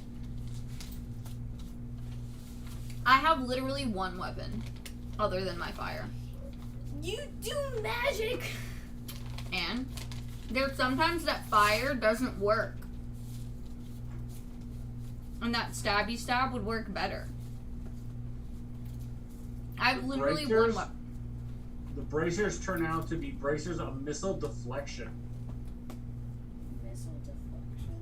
They're made out of plates of mithril and gleam like the summer sun. Huh.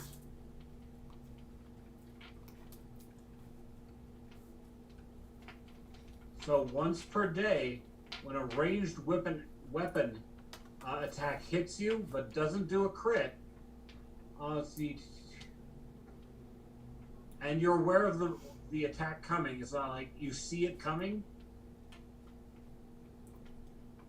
It can sends the missile off course. You get a +2 to the You get basically, you see a missile coming at you, you get a +2 against it once a day.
Okay, so now I'm going to add up all of the experience from the last 2 adventures.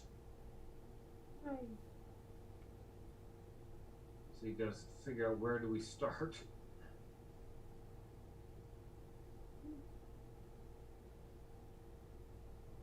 Very exciting. It's been a fun month. That's for sure. Calculator.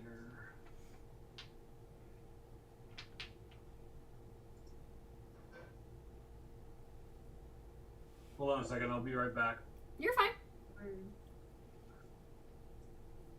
Weird. So for our viewers, while we're in an intermission, more or less, is there anything that you guys would like to know about Pathfinder?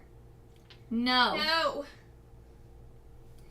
Pathfinder, or our characters, or the reason why we just had to yell no at Vivian for deciding to do weird dancey dances that made Luna order shit she shouldn't have ordered. Yeah, if you guys have any questions or thoughts or concerns or don't really understand what's going on right now, you guys want to know more about the adventure that we've taken to get where we are, anything like that, guys, don't hesitate to drop in the chat. Even if you want to know more about us personally and not just our characters, any questions that you have about us, the games, my Twitch, my Twitter, Facebook, YouTube, anything like that, guys, don't hesitate to just drop in the chat and be like, yo, what's up? And we will totally chat with you. Because otherwise it's going to get real quiet real quick. Yup. Yeah. Downtime. Well, Yes, that was food delivery dance, and we're not getting food delivered right now. it doesn't work because I only have one hand and my phone's over there. So For now.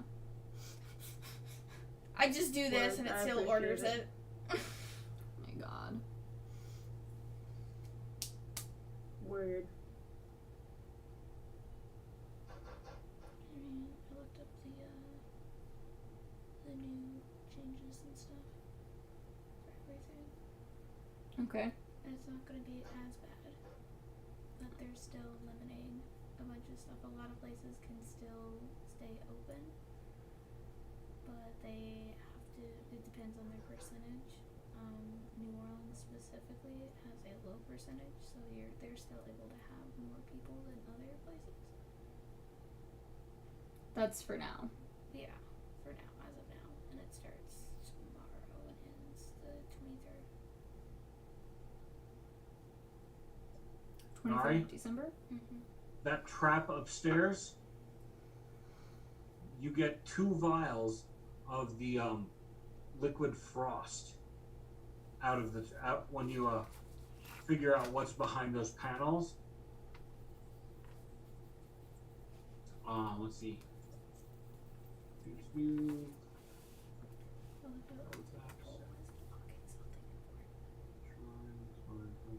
Oh.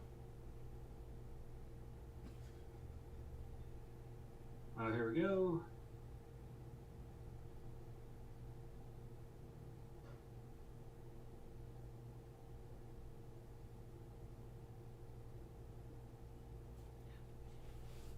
Each of the 2 vials does 2d6 of ice cold damage.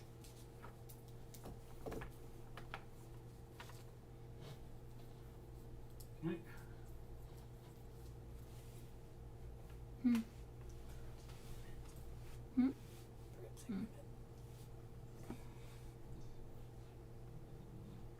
You should just, yeah, good luck.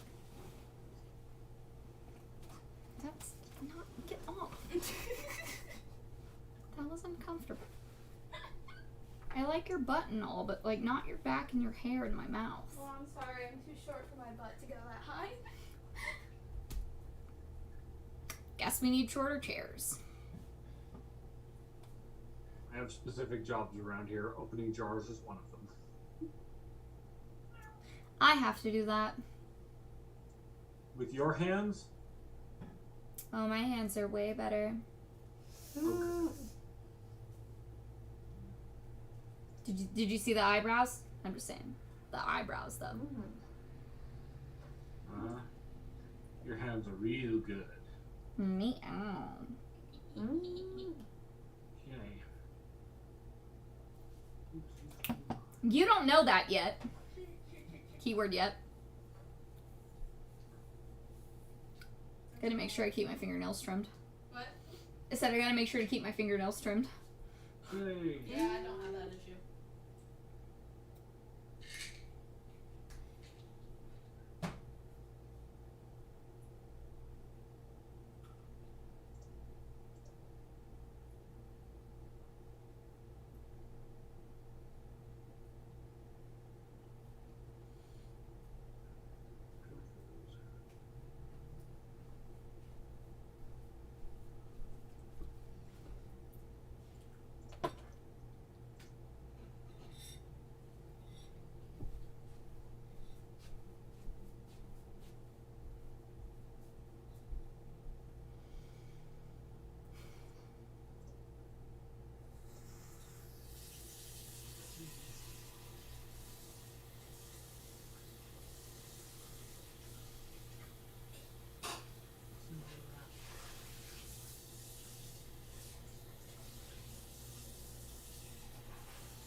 I'm okay right now, thank you.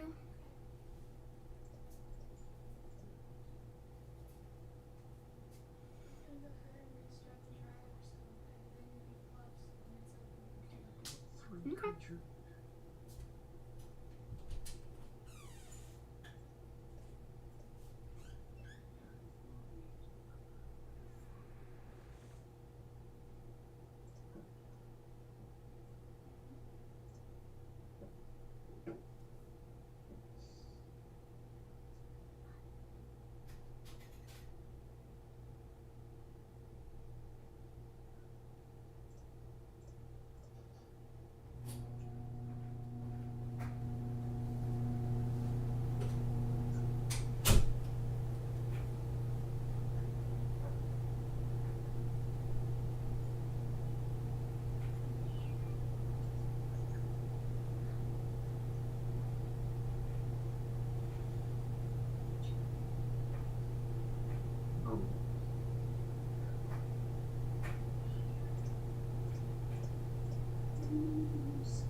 Okay.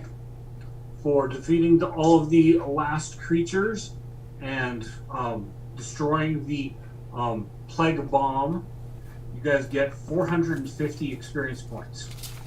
Yay! On top of that 250 we have now? Correct. Sweet.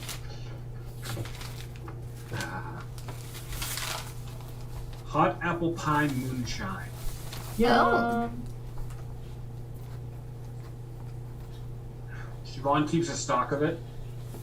Her boyfriend Matt makes it every year for Christmas, and then gives us jars of it. Well, she's kind of just been hoarding it, not drinking it, and he's come back and asked, "Hey, can I have my jars back so I can make the next batch?" So now she's having to drink all of her stock. Oh. No. Well, let's just say that, fuck, what's her character's name again? Yum. What was it? starts- Julia? Tulia. Yeah. Yeah. Well, Tulia Right would up have drank Tulia's it all by alley. now. Yeah, right up Julia's alley. Also, Tulia, Yum. I know something you don't know. Oh, I love it. It's so Oh my cute. god, amazing. Aww. Oh. Ah! Nice. So cute. Nice. So cute. And Wow, a tail. cute. Solid perfection. Yeah. Whack her in the face with it. Adorable. Whack the. Adorable. All right. So we'll just say that you make arrangements to have to bring your wagon up here that you guys already own and haul out all of the alchemical supplies and gear. Word. It's very clear you're going to have a mobile lab. You're going to need more than this basic wagon that you've got. You're probably going to have to upgrade to more of a Romani style wagon. I mean, good thing we have all this gold then. Yep. So, you go back to town with all of your loot and your understanding of what the actual risk was.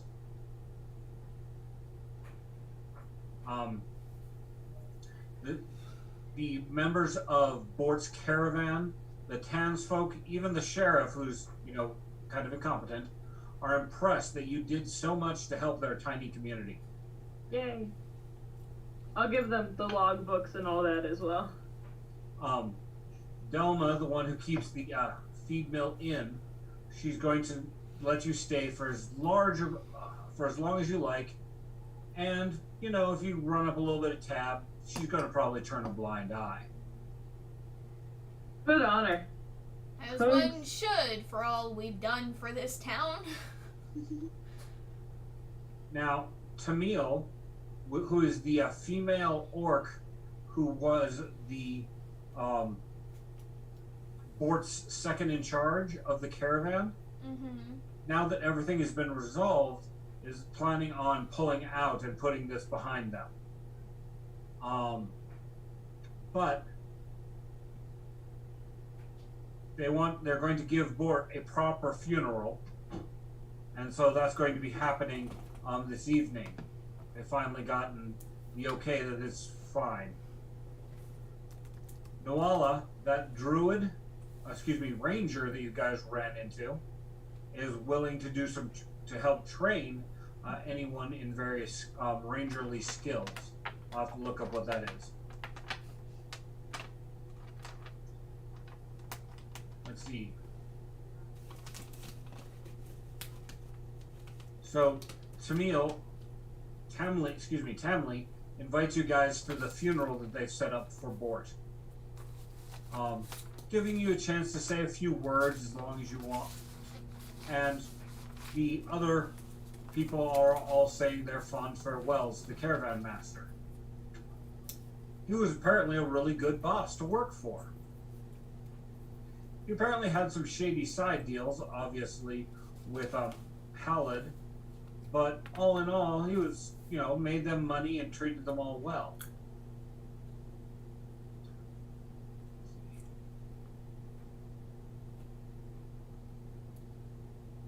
After the ceremony, she's going to approach you guys to give you a gift.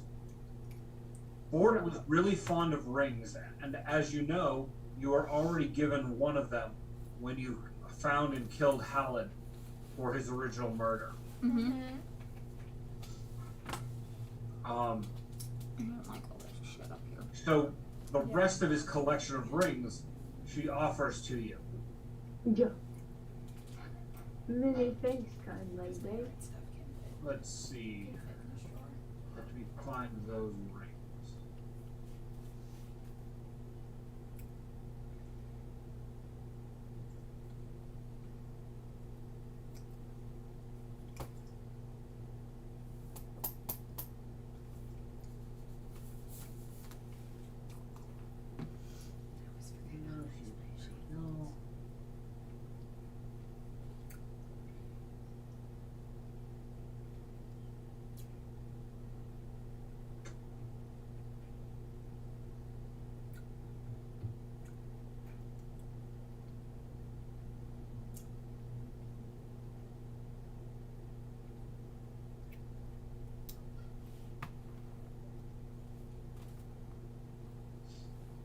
Um,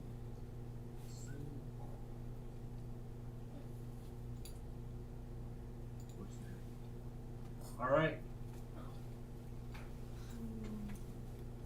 So That's all I see in the background. the first ring, they're handy an ornate copper band with a small ruby set in the center, flanked by a pair of dwarven runes.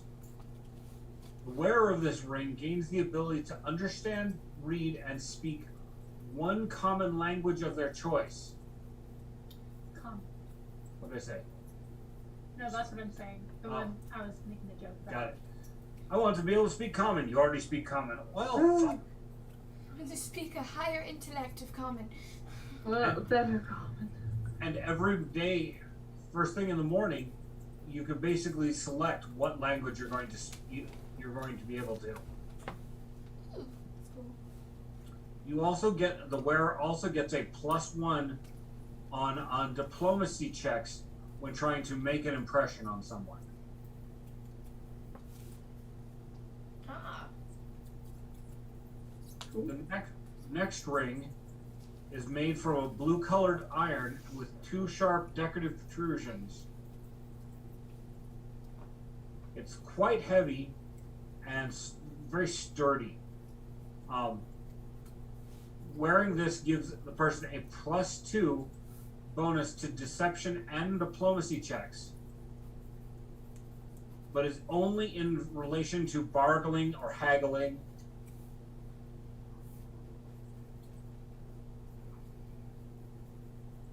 Also, a 3-action thing that it will do. You can determine if an item is magical simply by handling it. You don't know anything else, but you know it's magical.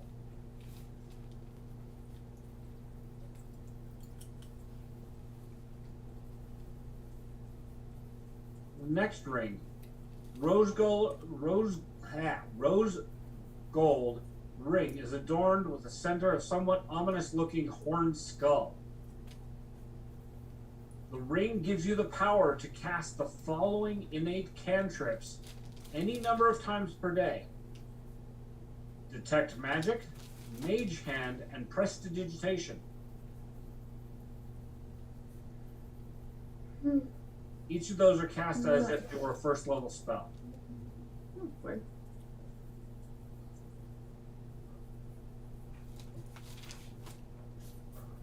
Last one goes to her. Cool. Now, there's no requirement, so even a non-spellcaster could use this to be able to cast some spells. This ring. Can you pick that up? This ring allows you to cast Detect Magic, Mage Hand, or Prestidigitation, which Okay. I think all 3 of us, except for you, have Prestidigitation, Mm-hmm. and Sephi has Detect Magic. Yeah. Let's say pretty much everything in there got something of. So I think that ring should definitely go to Nari, because Nari would be the one to benefit most from it, because she doesn't have any of that. And Mage Hand's really cool for, picking pockets at a distance. Yeah, just ask Bagalicious about Yeah. Mage Hand and what they do with Mage Hand.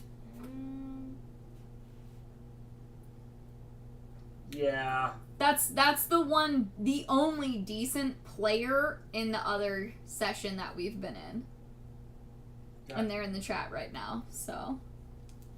The Ring of the Weary Traveler. That's what it's called? No, the other one was Ring of Minor Arcana. The rose gold one? Yes. Did I give you names for the other ones? No.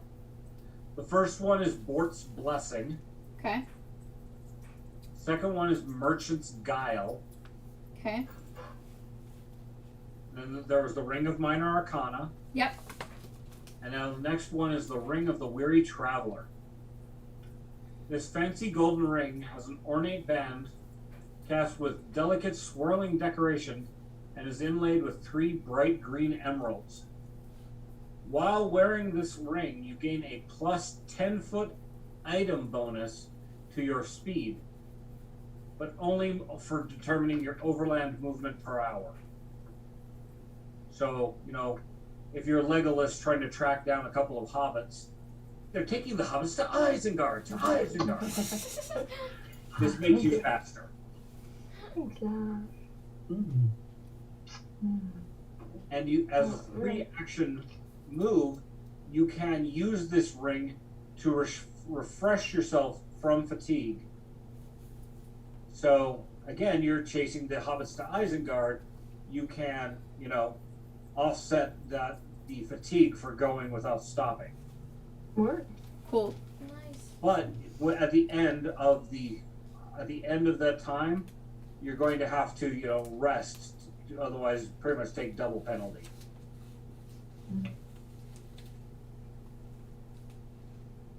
Let's see. Stalwart's Ring. Fairly simple ring, has no gemstone, but the band is cast to resemble a fanged wolf's head. Once per day, during your daily preparations, you can meditate on this ring and grant yourself 5 temporary hit points. Basically, this is 5 bonus hit points every day. Word. I definitely want that one. So Word. you can't you use them, they come off the top, you can't heal them back again, but you start out with 5 more than you normally would have But every day. every day. Every day. Yeah, I'm cool with that. Can it be used by multiple people every day? Nope. Just One the person a person day. wearing it. So And then there's the ring that you guys already got. That was the Warrior's Training Ring. That makes it to where you could make an attack with a weapon that you're untrained in. I can't think I took that one. Yep. So Sephi could do attack. Oh, you already with that. took it? Yeah, that was the one that she gave you after you guys killed Halid. Okay.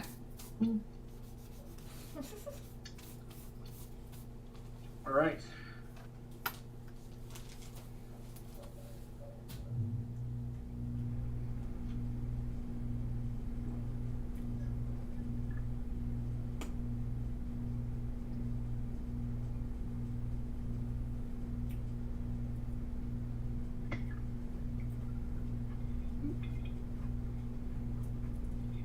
Okay.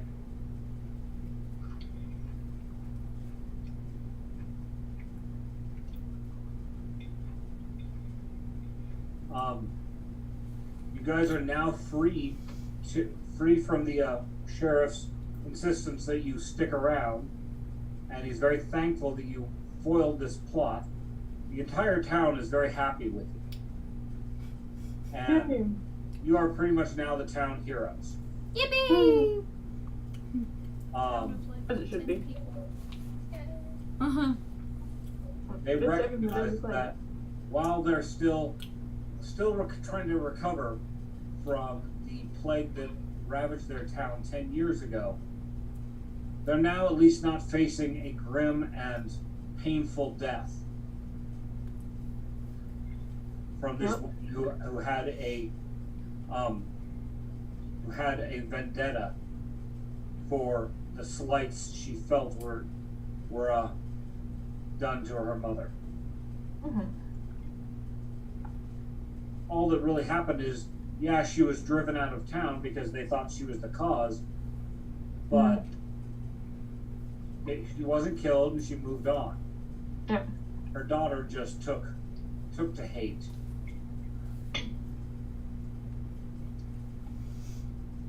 You do notice that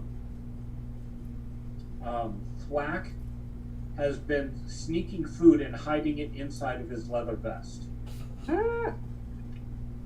I mean, that seems fair. He worked just as hard as the rest of us. He adopted a cinder rat. In the main laboratory, the 3 cinder rats that came out, he managed to coax one of them away with a animal friendship roll. He nat 20'd it. I didn't think he was going to make it. Right. But he now has a cinder rat pet. Mm-hmm. So he's taking the food for his rat friend. Mm. Your baby has a baby. Gross. Now, the rat, when it's not got its hackles up, doesn't emit the smoke and noxious fumes that it did when you were fighting it. But it, let's see, who's the person who actually managed to hurt it before Thwack pulled it aside? Probably me. Oh no, I thought it was. I don't remember. It wasn't you because you were only doing fire. Yeah, But- so I'm pretty sure it was me. Zongbird. I have no The idea. cinder rat is a little leery of Vivian and her strange companions. I love animals. That's why I have. A bird that's a zombie? Yes. So, your common sense has gotten you to leave your companions hiding out in the woods as opposed to coming to town. We need to add a Why? crayfish demon in this campaign. Now, Just because. of course, you always run the risk of somebody finding them and attacking them because, well, they're undead. Oh. But these are villagers, so they're mostly just going to run away screaming.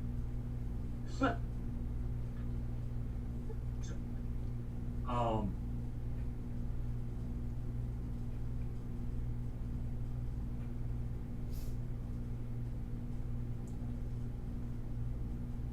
okay. That is the end of the content that I had planned for you ladies tonight. Yay! Well, I was gonna say, I have stuff in my pack that maybe want to go south potentially, and Potentially. then we can be real dunzo. Yeah, I mean, we're in town, so if we want to just take time to, Yeah, like... that way we don't have to deal with it next round, like next session. Yep. Also, there was a wagon right who was repairing your wagon after that the acid wolf attack. If you guys want to stay in town, he might be able to set you guys up with a nicer traveling wagon. Cool. Nice. Nice. He'd be very happy for the business.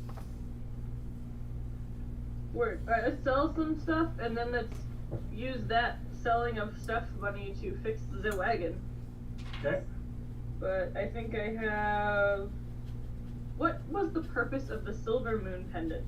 Does anyone remember? Does it have magical properties? You remember where you got it? I got it before the beach episode.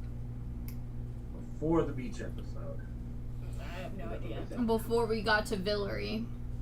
Yeah.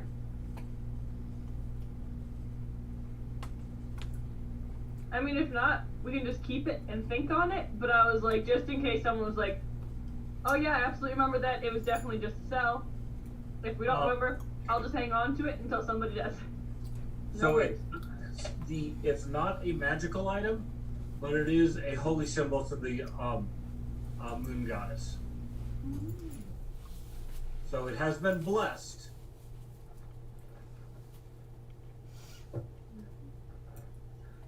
Okay. So we also have the 5 different... Did we just acquire all 5 of those different rings? Yes. Okay, so we should talk about who gets which ring. Sephi got one earlier. Yeah, so I'm good. I'm covered. If y'all want to divide the others among yourselves.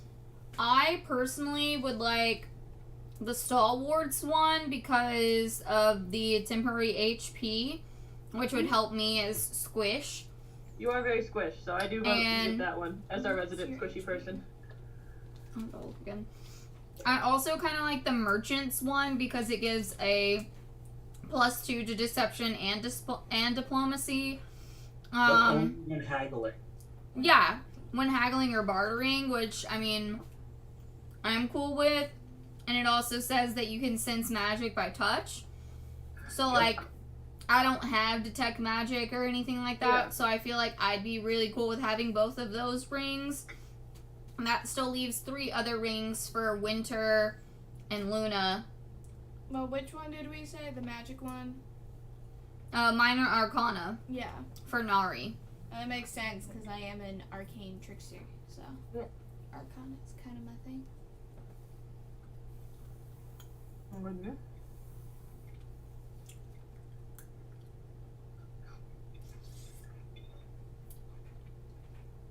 Okay, what are the other rings left? Bort's Blessing, where you can read and speak a common language that you choose that specific language per day, which is a +1 to diplomacy as well. And then the Ring of Wary Traveler, so plus 10 feet bonus speed per hour, and it refreshes your fatigue. Vivian, Now, also point out you can only wear 2 magical rings at a time. gotcha. Oh, then that's my two. You already have one? Well, I have my shadow ring. Okay. So you're gonna take the Minor Arcana one. Yeah. That's your 2. I have no rings. I only have the necklace. Right. Oh, I lie. I have the pumpkin ring.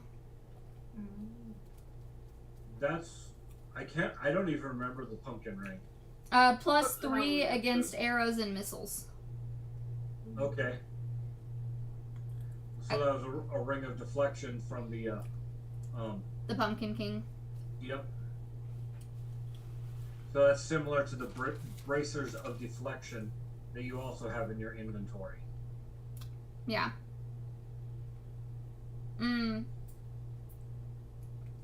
So, if that was the case, I would just take the Stalwarts, because I like the +5 temporary HP. My HP is a 34. Does anybody have lower?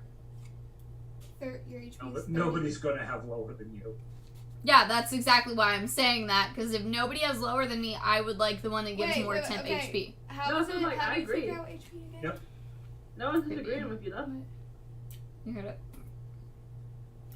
Through your whole fucking character shit. You're the squishiest one among us. The HP ring should be yours. Okay.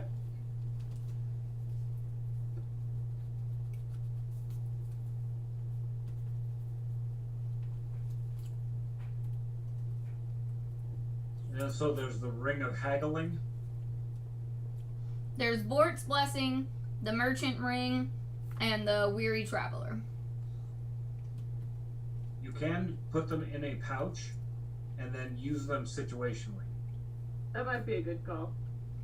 Well, I mean, Vivian or Sephi, would you want any of those? I mean, I can take the ring of haggling if nobody else. I was just planning on keeping all the rings that we could rotate and use depending on the needs of the party. Yeah. I mean, I'll take the ring of haggling on my person just so it doesn't get forgotten. I'm just assuming that people are going to take the rings and then they'll be either kept in the wagon or in the bag of holding until somebody else wants to use them. And I'm keeping track of everything. I have been too, but that's part of why I like to note who did take the ring if one person does want that ring. So I'll take right haggling. now, Sephi is Yeah. taking Yeah. the merchant one. Yeah. So Vivian, that's gonna leave Bort's Blessing and the Ring of Weary Traveler in your pouch with you, unless you want to just go ahead and put them on. If you don't have any other rings on, go ahead and put them on. I'll put them on. Cool. So I'm gonna make a note that you have both of those.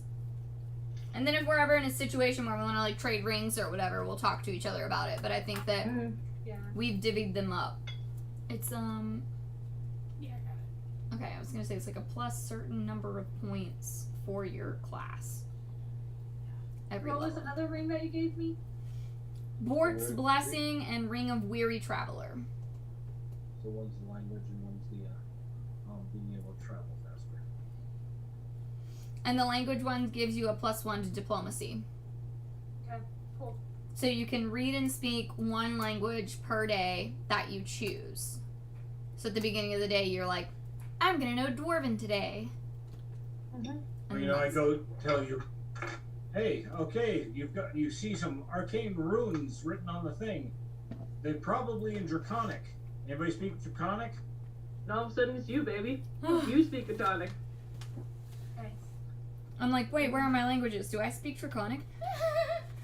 I'm actually asking myself this because I don't even know what my fucking languages are anymore. I'm Sylvan. Elven, Common, Celestial, so not Draconic on this one. I have it on another character. Yeah, that's good. Alright, back still in the shit. Dun dun dun dun. All right, let's go. We started with Tatiana's list. So, Okay. Well, let's go through and anything that's on your list of stuff that you want to sell off. there was also just like a small amount of things that we got off of Villery that we did not divvy up either. So if there's anybody who wanted any specific thing, I feel like we should take it now before we sell it. Yeah. Word. What be the things? The bracers that have the missile deflection that are made of mithril. So they're not as good as that ring that I have. Tatiana's got. I mean, I'll take the bracers if no one else wants them. Okay. Okay, bracers go to Cheeky, Seppi. And then there's leather armor, which I think we all agreed we were gonna sell. Yeah. Yeah. Okay.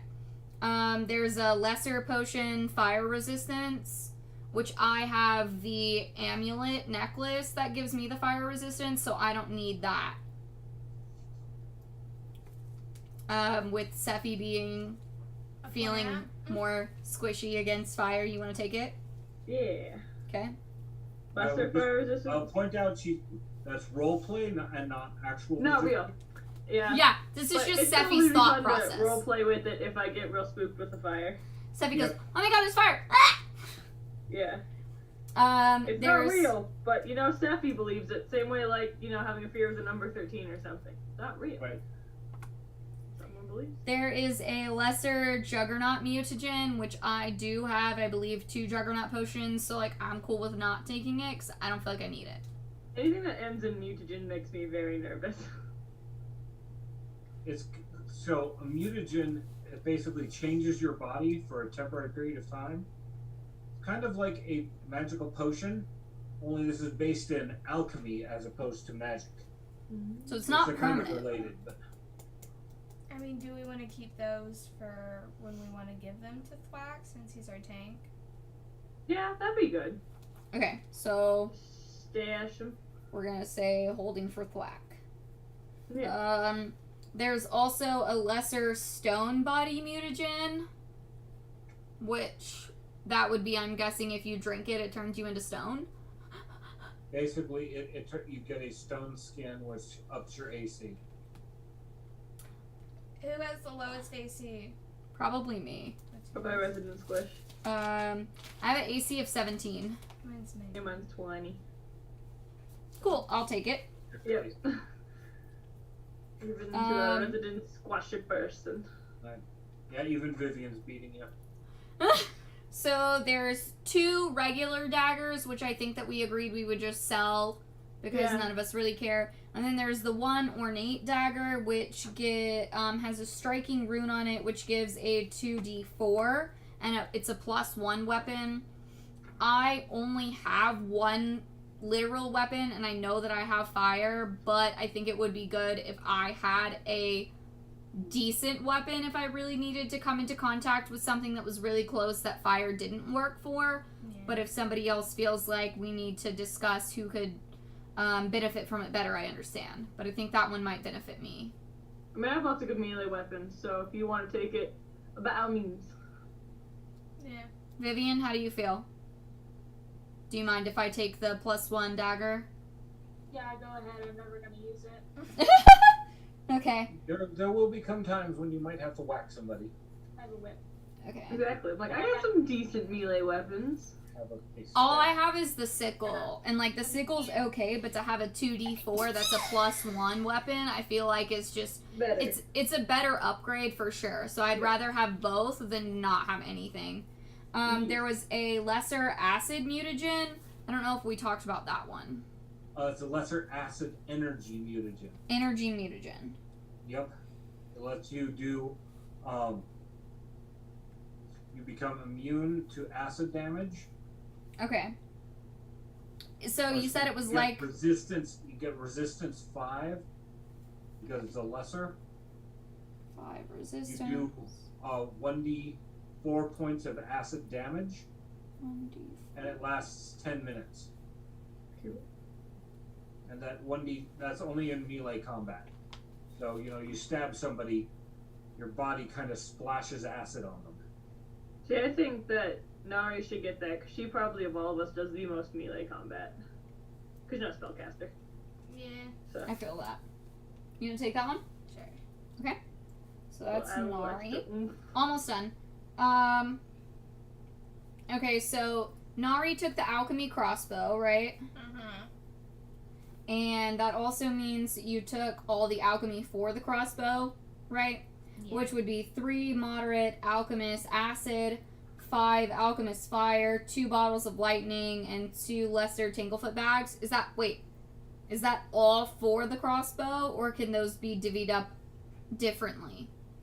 The tanglefoot bags are not, and the other things are set up to be used with the crossbow, but they don't have to be.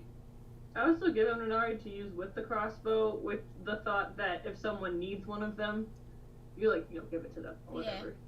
Yeah, I'm cool with that. Do you want to take the 2 tanglefoot bags as well? Yeah, I already have 2, I guess. I mean, it doesn't hurt. Like, to You have. get them real tangled up. Someone vexes you, you just throw 4 tanglefoot bags at once at them and they'll never know. And then I think we also picked up 2 vials of liquid frost, which I'm cool with taking, just because also if I'm in a pickle where my fire doesn't work, I can use the acid frost instead. It's an opposite of me. But I don't think we gave anything to Vivian. So Vivian, would you like the 2 bottles of acid frost? Did you hear the question? Do you want the 2 bottles of acid frost? Because we didn't give anything else to you out of the stuff we found on Villery, so I was just curious if you'd want those. No, I'm not too worried about it. Okay, Sephi, how do you feel? Good. You're Or cool? fuzzy. Okay, Adequately, whatever. Given accolades. okay, well then if it's cool with you guys, I'll take the 2 bottles of acid frost, and then we can start going through our stuff and seeing what we want to sell. He is. We did agree that we want to sell the leather armor, so if we can sell that and split up the Divians, as well as we didn't split up the money we found on Villery, so I do have that written down, and then we can split all the money of the shit that we sell as well if we want. Right. What I'll do is you guys tell me what you want to sell, and I will give you basically full price for everything because you're the local heroes. Yeah. Cool. So I'm we going to have to haggle for it. we want to sell leather armor. I noted that leather armor and the daggers. I got that. Okay, so that is for sale currently. I gotta flip a couple pages. Okay, so on my sheet, let's see what I have that I'm willing to let go of.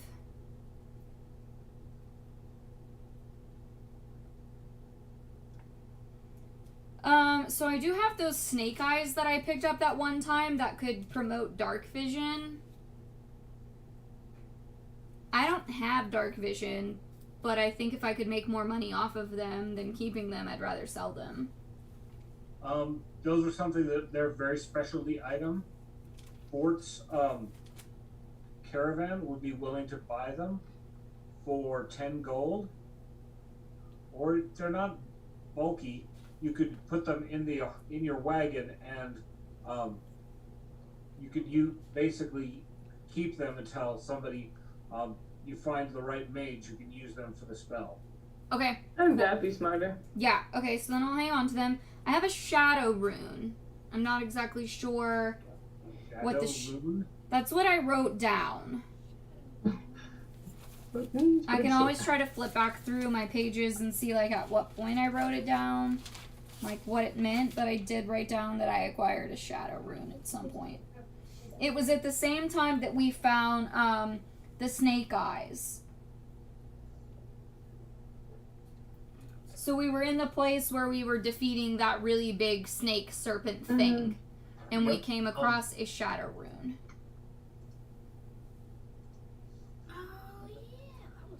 feels like forever ago. It was. It's been like a month or so.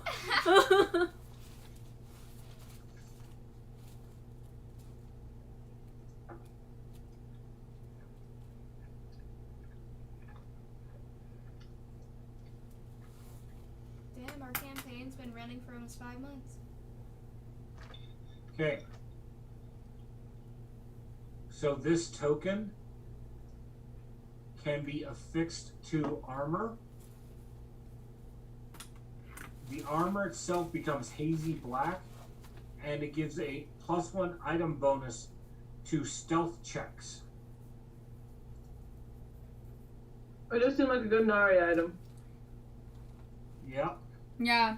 Okay, so we're not gonna sell that. We'll give that to Nari instead. So basically, that just need to write down that you have a +1 to your stealth. That's even when you're outside of shadows.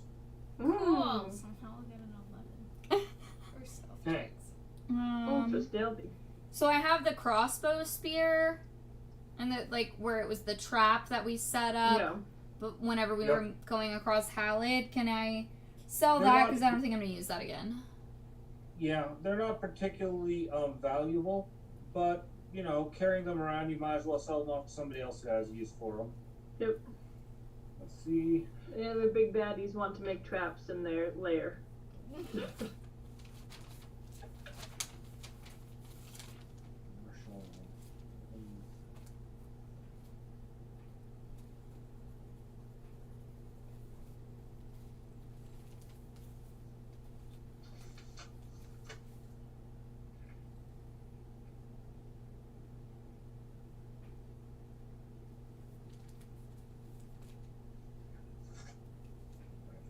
This crossbow.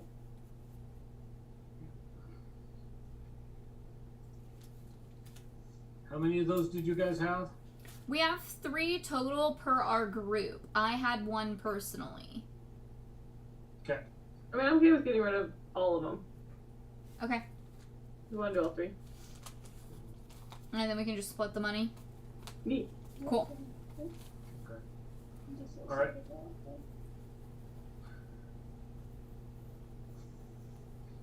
Okay. Next. I also have a wolf fang talisman that I can't remember what it's good for. That up. Wolf thing tells us it's good for fighting wolves. Or being a wolf. That's really the only other thing in here I'd For get rid of. werewolves? Let's see.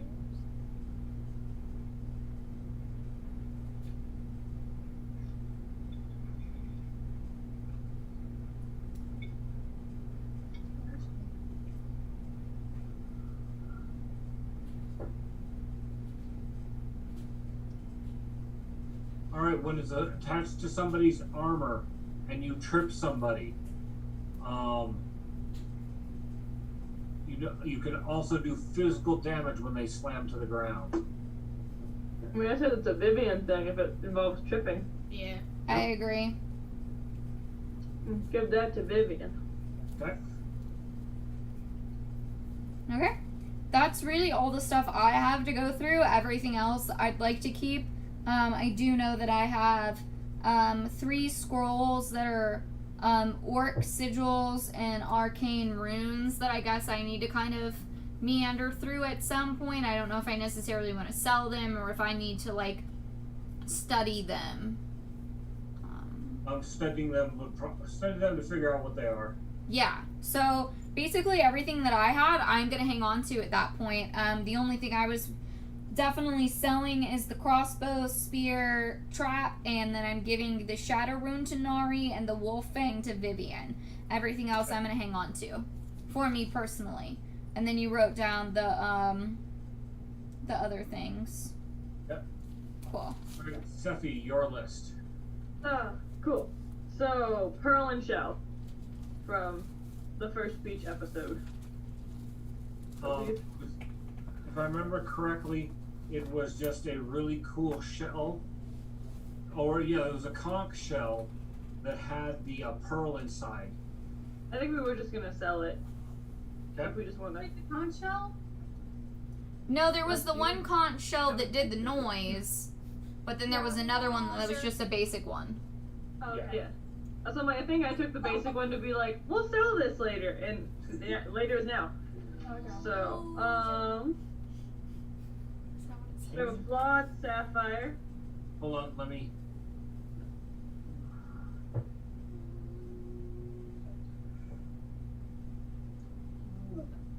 A flawed sapphire. Did I give you a note on how much it was worth? Nope. Okay. Just that. Go ahead. Or anything. Do you remember what the unnerving music box is for? Like, I think it was part of the Halloween episode. I just don't remember exactly. Sounds like it would I be. don't even remember it. If not, no worries. We'll hold on to that one, just like the Moonstone. And then we have 3 gems and 1 flawed gem from our last escapades into Villery's I was dungeon. sitting here like Okay. this for like majority We're of the gonna time. sell those. Just figuring out And I ways think- I could have 'em walk. That is all she wrote. Okay. She beat me. Yeah, merchant. Skipping. All right. Do you have a list of stuff? This guy's a lot. Not All right then.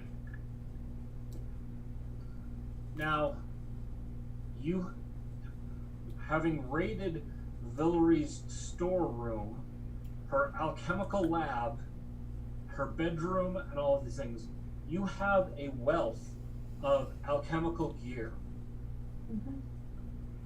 You have enough to probably set up 2 to 3 workshops worth of stuff.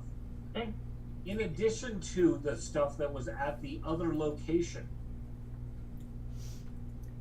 Because haven't- remember where the orcs were doing their her minion work. Yeah. There Doing was grunt also- labor. There was also supplies and equipment there. Not as good of stuff, but so you can you have all of the equipment to set up a number of them. So I'm assuming that you probably only are looking to keep 1 expert level alchemist lab set up. Yeah, I think that's a good call. Okay. So, selling off of the rest of the equipment and the reagents that you have no desire for. The first question is the vile things, the ones that were used to create the toxins and the plague poison, the viridian vapor that she had created. Do you want to sell those back to the caravan, or do you want to keep them for yourselves? They're only really useful for creating poisons and such. I mean, I vote we get. If fair, Seppi would be like, destroy them. Get rid That's of what I them was gonna say. permanently. We should But, destroy them. Selling them's fine too. She could be persuaded to sell them. Seppi's been And doing remember, some of these poisons are things like snake venom, so they're not inherently unnatural. It's just some of the things that obviously Villery was doing were Was quite unnatural. unnatural. I mean, I'd be fine with selling them back off again. I don't want to keep them. Okay. Seppi wouldn't want to keep them. Nari, you're the one headed towards alchemy.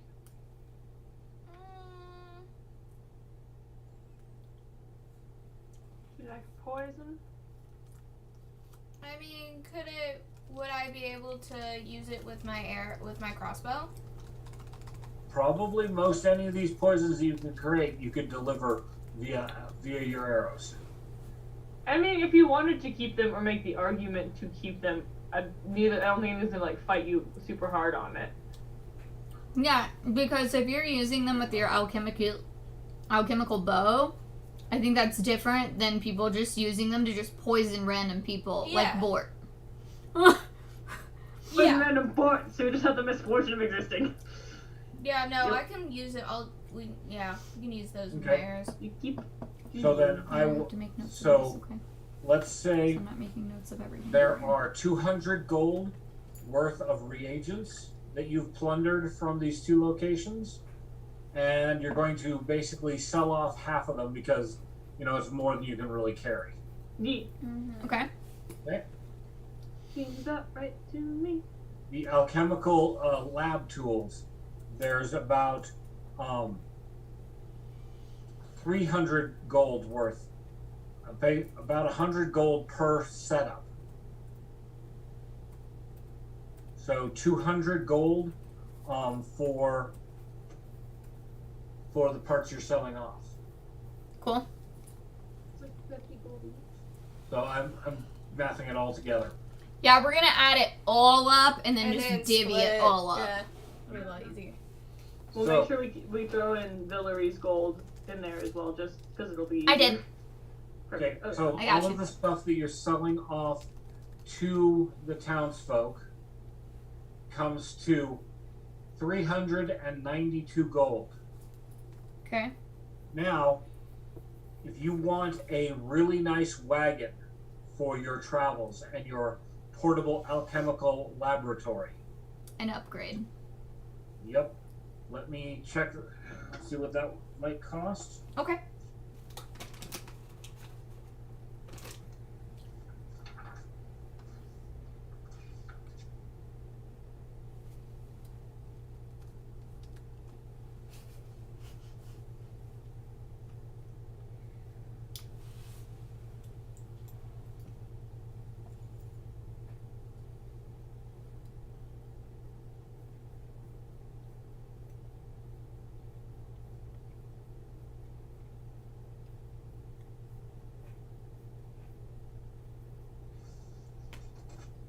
Okay. For a very fine wagon, which he actually has one that he's repaired, that he had bought off of Bort some years ago because it broke down while they're in town. He fixed it and was hoping to sell it back to Bort, but with all of the shenanigans going on, never had the option to even approach the caravan. This wagon has room for carrying a good amount of cargo, which could be converted into that laboratory. Bunk space for at least 4 people, and going to need a set of 4 horses to pull this. Okay. Right now, you only own 2 horses. So, across all of that, would, between the horses and so forth, for a good set, this is probably going to cost you about 300 gold. Yay. Would you look at that? So basically, you end up selling the alchemical stuff for enough to set you up with a wagon.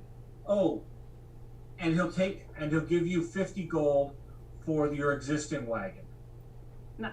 Okay. So really 250 is what we're paying. Yep, you're paying 250, so that gives Deal. you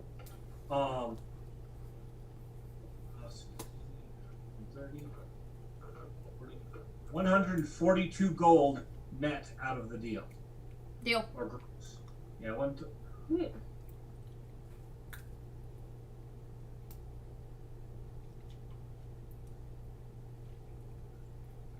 That's. Hold on. 142 plus 38 golds that we got from Villery would put us at 180 gold to So- split between the 4 of us plus thwack. QQ. We also have 2 platinum and 4 silver. Which platinum is 10 gold. correct. So that would be 20 gold. So we could say it was 200 gold and 4 silver to split between all of us. So each of us get 1 silver then, at least. Or we could say, if we're going to do 200 gold divided by 4, that would be 25 gold apiece, and then give the 4 silver to Thwack. For 200 divided by 4, that's 50 gold apiece. Sorry, math.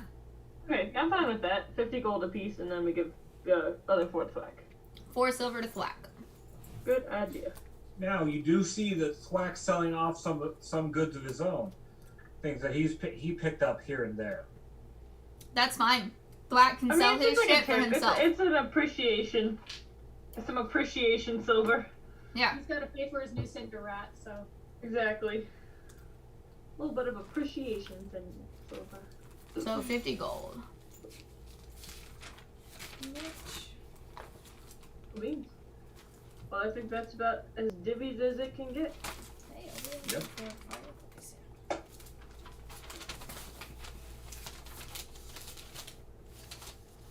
All right, you guys have finished this adventure, and I will come up with what we're doing next before next week. Yay! I have faith in you. Yay. It was a fun adventure. I enjoyed every minute. I'm glad. Weren't we on like a journey with these people that like we didn't actually continue on? Wasn't there more we were supposed to do? And we just like stopped in this city and then all this crazy shit happened? Oh yeah, you guys got hired on to go with the caravan, and act as guards in case something happened. And something happened. Oh, we were Yeah. shit guards. Well, we never Yeah. went and talked to the elf woman in the forest either, I don't think. But she probably knows. But No, she I've- well, right us. Well, I Yes, feel, she came into town how did and she? she was very happy and offered training in anybody who ranger skills. So Flack is taking advantage of that. yeah. It would also be relevant to Sephi. I'll have to read into what the training she's offering is. Thanks. Much appreciated. So yeah, I feel like in this town specifically, we've kind of done everything that we coulda, woulda, shoulda done. And now it's time to meander on, and whether we follow with the caravan or we have the option of going to get the eagle or, you know, whatever our next option is, I think it's... Ride into the sunset. So I just Always. did throw that find me a giant eagle's egg as just a random thing on the board. No, it's canon now. But we're all like, we all keep mentioning it. It's we're like, canon. let's do it. Now. It's canon. Yep, I said it. It happened. Now At it's some a thing. point in time, it'll be relevant. It's like you come up with a random character and we keep questioning it, and you're like, I did not think this deep into its backstory, guys. Guess Just this say hi NPC's and move important on. now. Oopsies. Just say hi and Yep. move on, please. Here, I created a cardboard cutout of a character, and you guys like gravitate towards it. Basically. Oopsies. It's important now. Well, anyway, I think it's time for me to jet. All right. Clean myself and go to bed. Bye-bye. Love you guys. Is this new time working for everybody? Yeah, I probably will just look like this a lot because I get off at 4. Okay. So as long as that's not too hideous for y'all. You're still cute. My You- schedule's changing, so I'll be a lot more present in future D&D sessions. Yay. Good Yay. stuff. Alright, see ya later. Bye. Why? Bye. So thank all of our viewers for tuning in this evening. I hope you guys enjoyed our live stream. As you guys know, we're typically here Tuesday nights at 7 p.m. Central Standard Time, but we're moving it up to 6 p.m. Central Standard Time for a little bit, and we're going to see how that goes for all of us. We are normally going to be here on Wednesdays at 5 p.m. Central Standard Time approximately. But tomorrow night, unfortunately, our session was canceled, so we will not be live tomorrow night. We will be live again next Tuesday at 6 p.m. Central Standard Time. If you guys have subscribed or followed on Twitch, you will get notifications of when I go live. I will be playing my video games like normal of Fallout and Call of Duty and the Outer Worlds and things like that. So I hope that you all tune in, and I look forward to seeing you guys next time.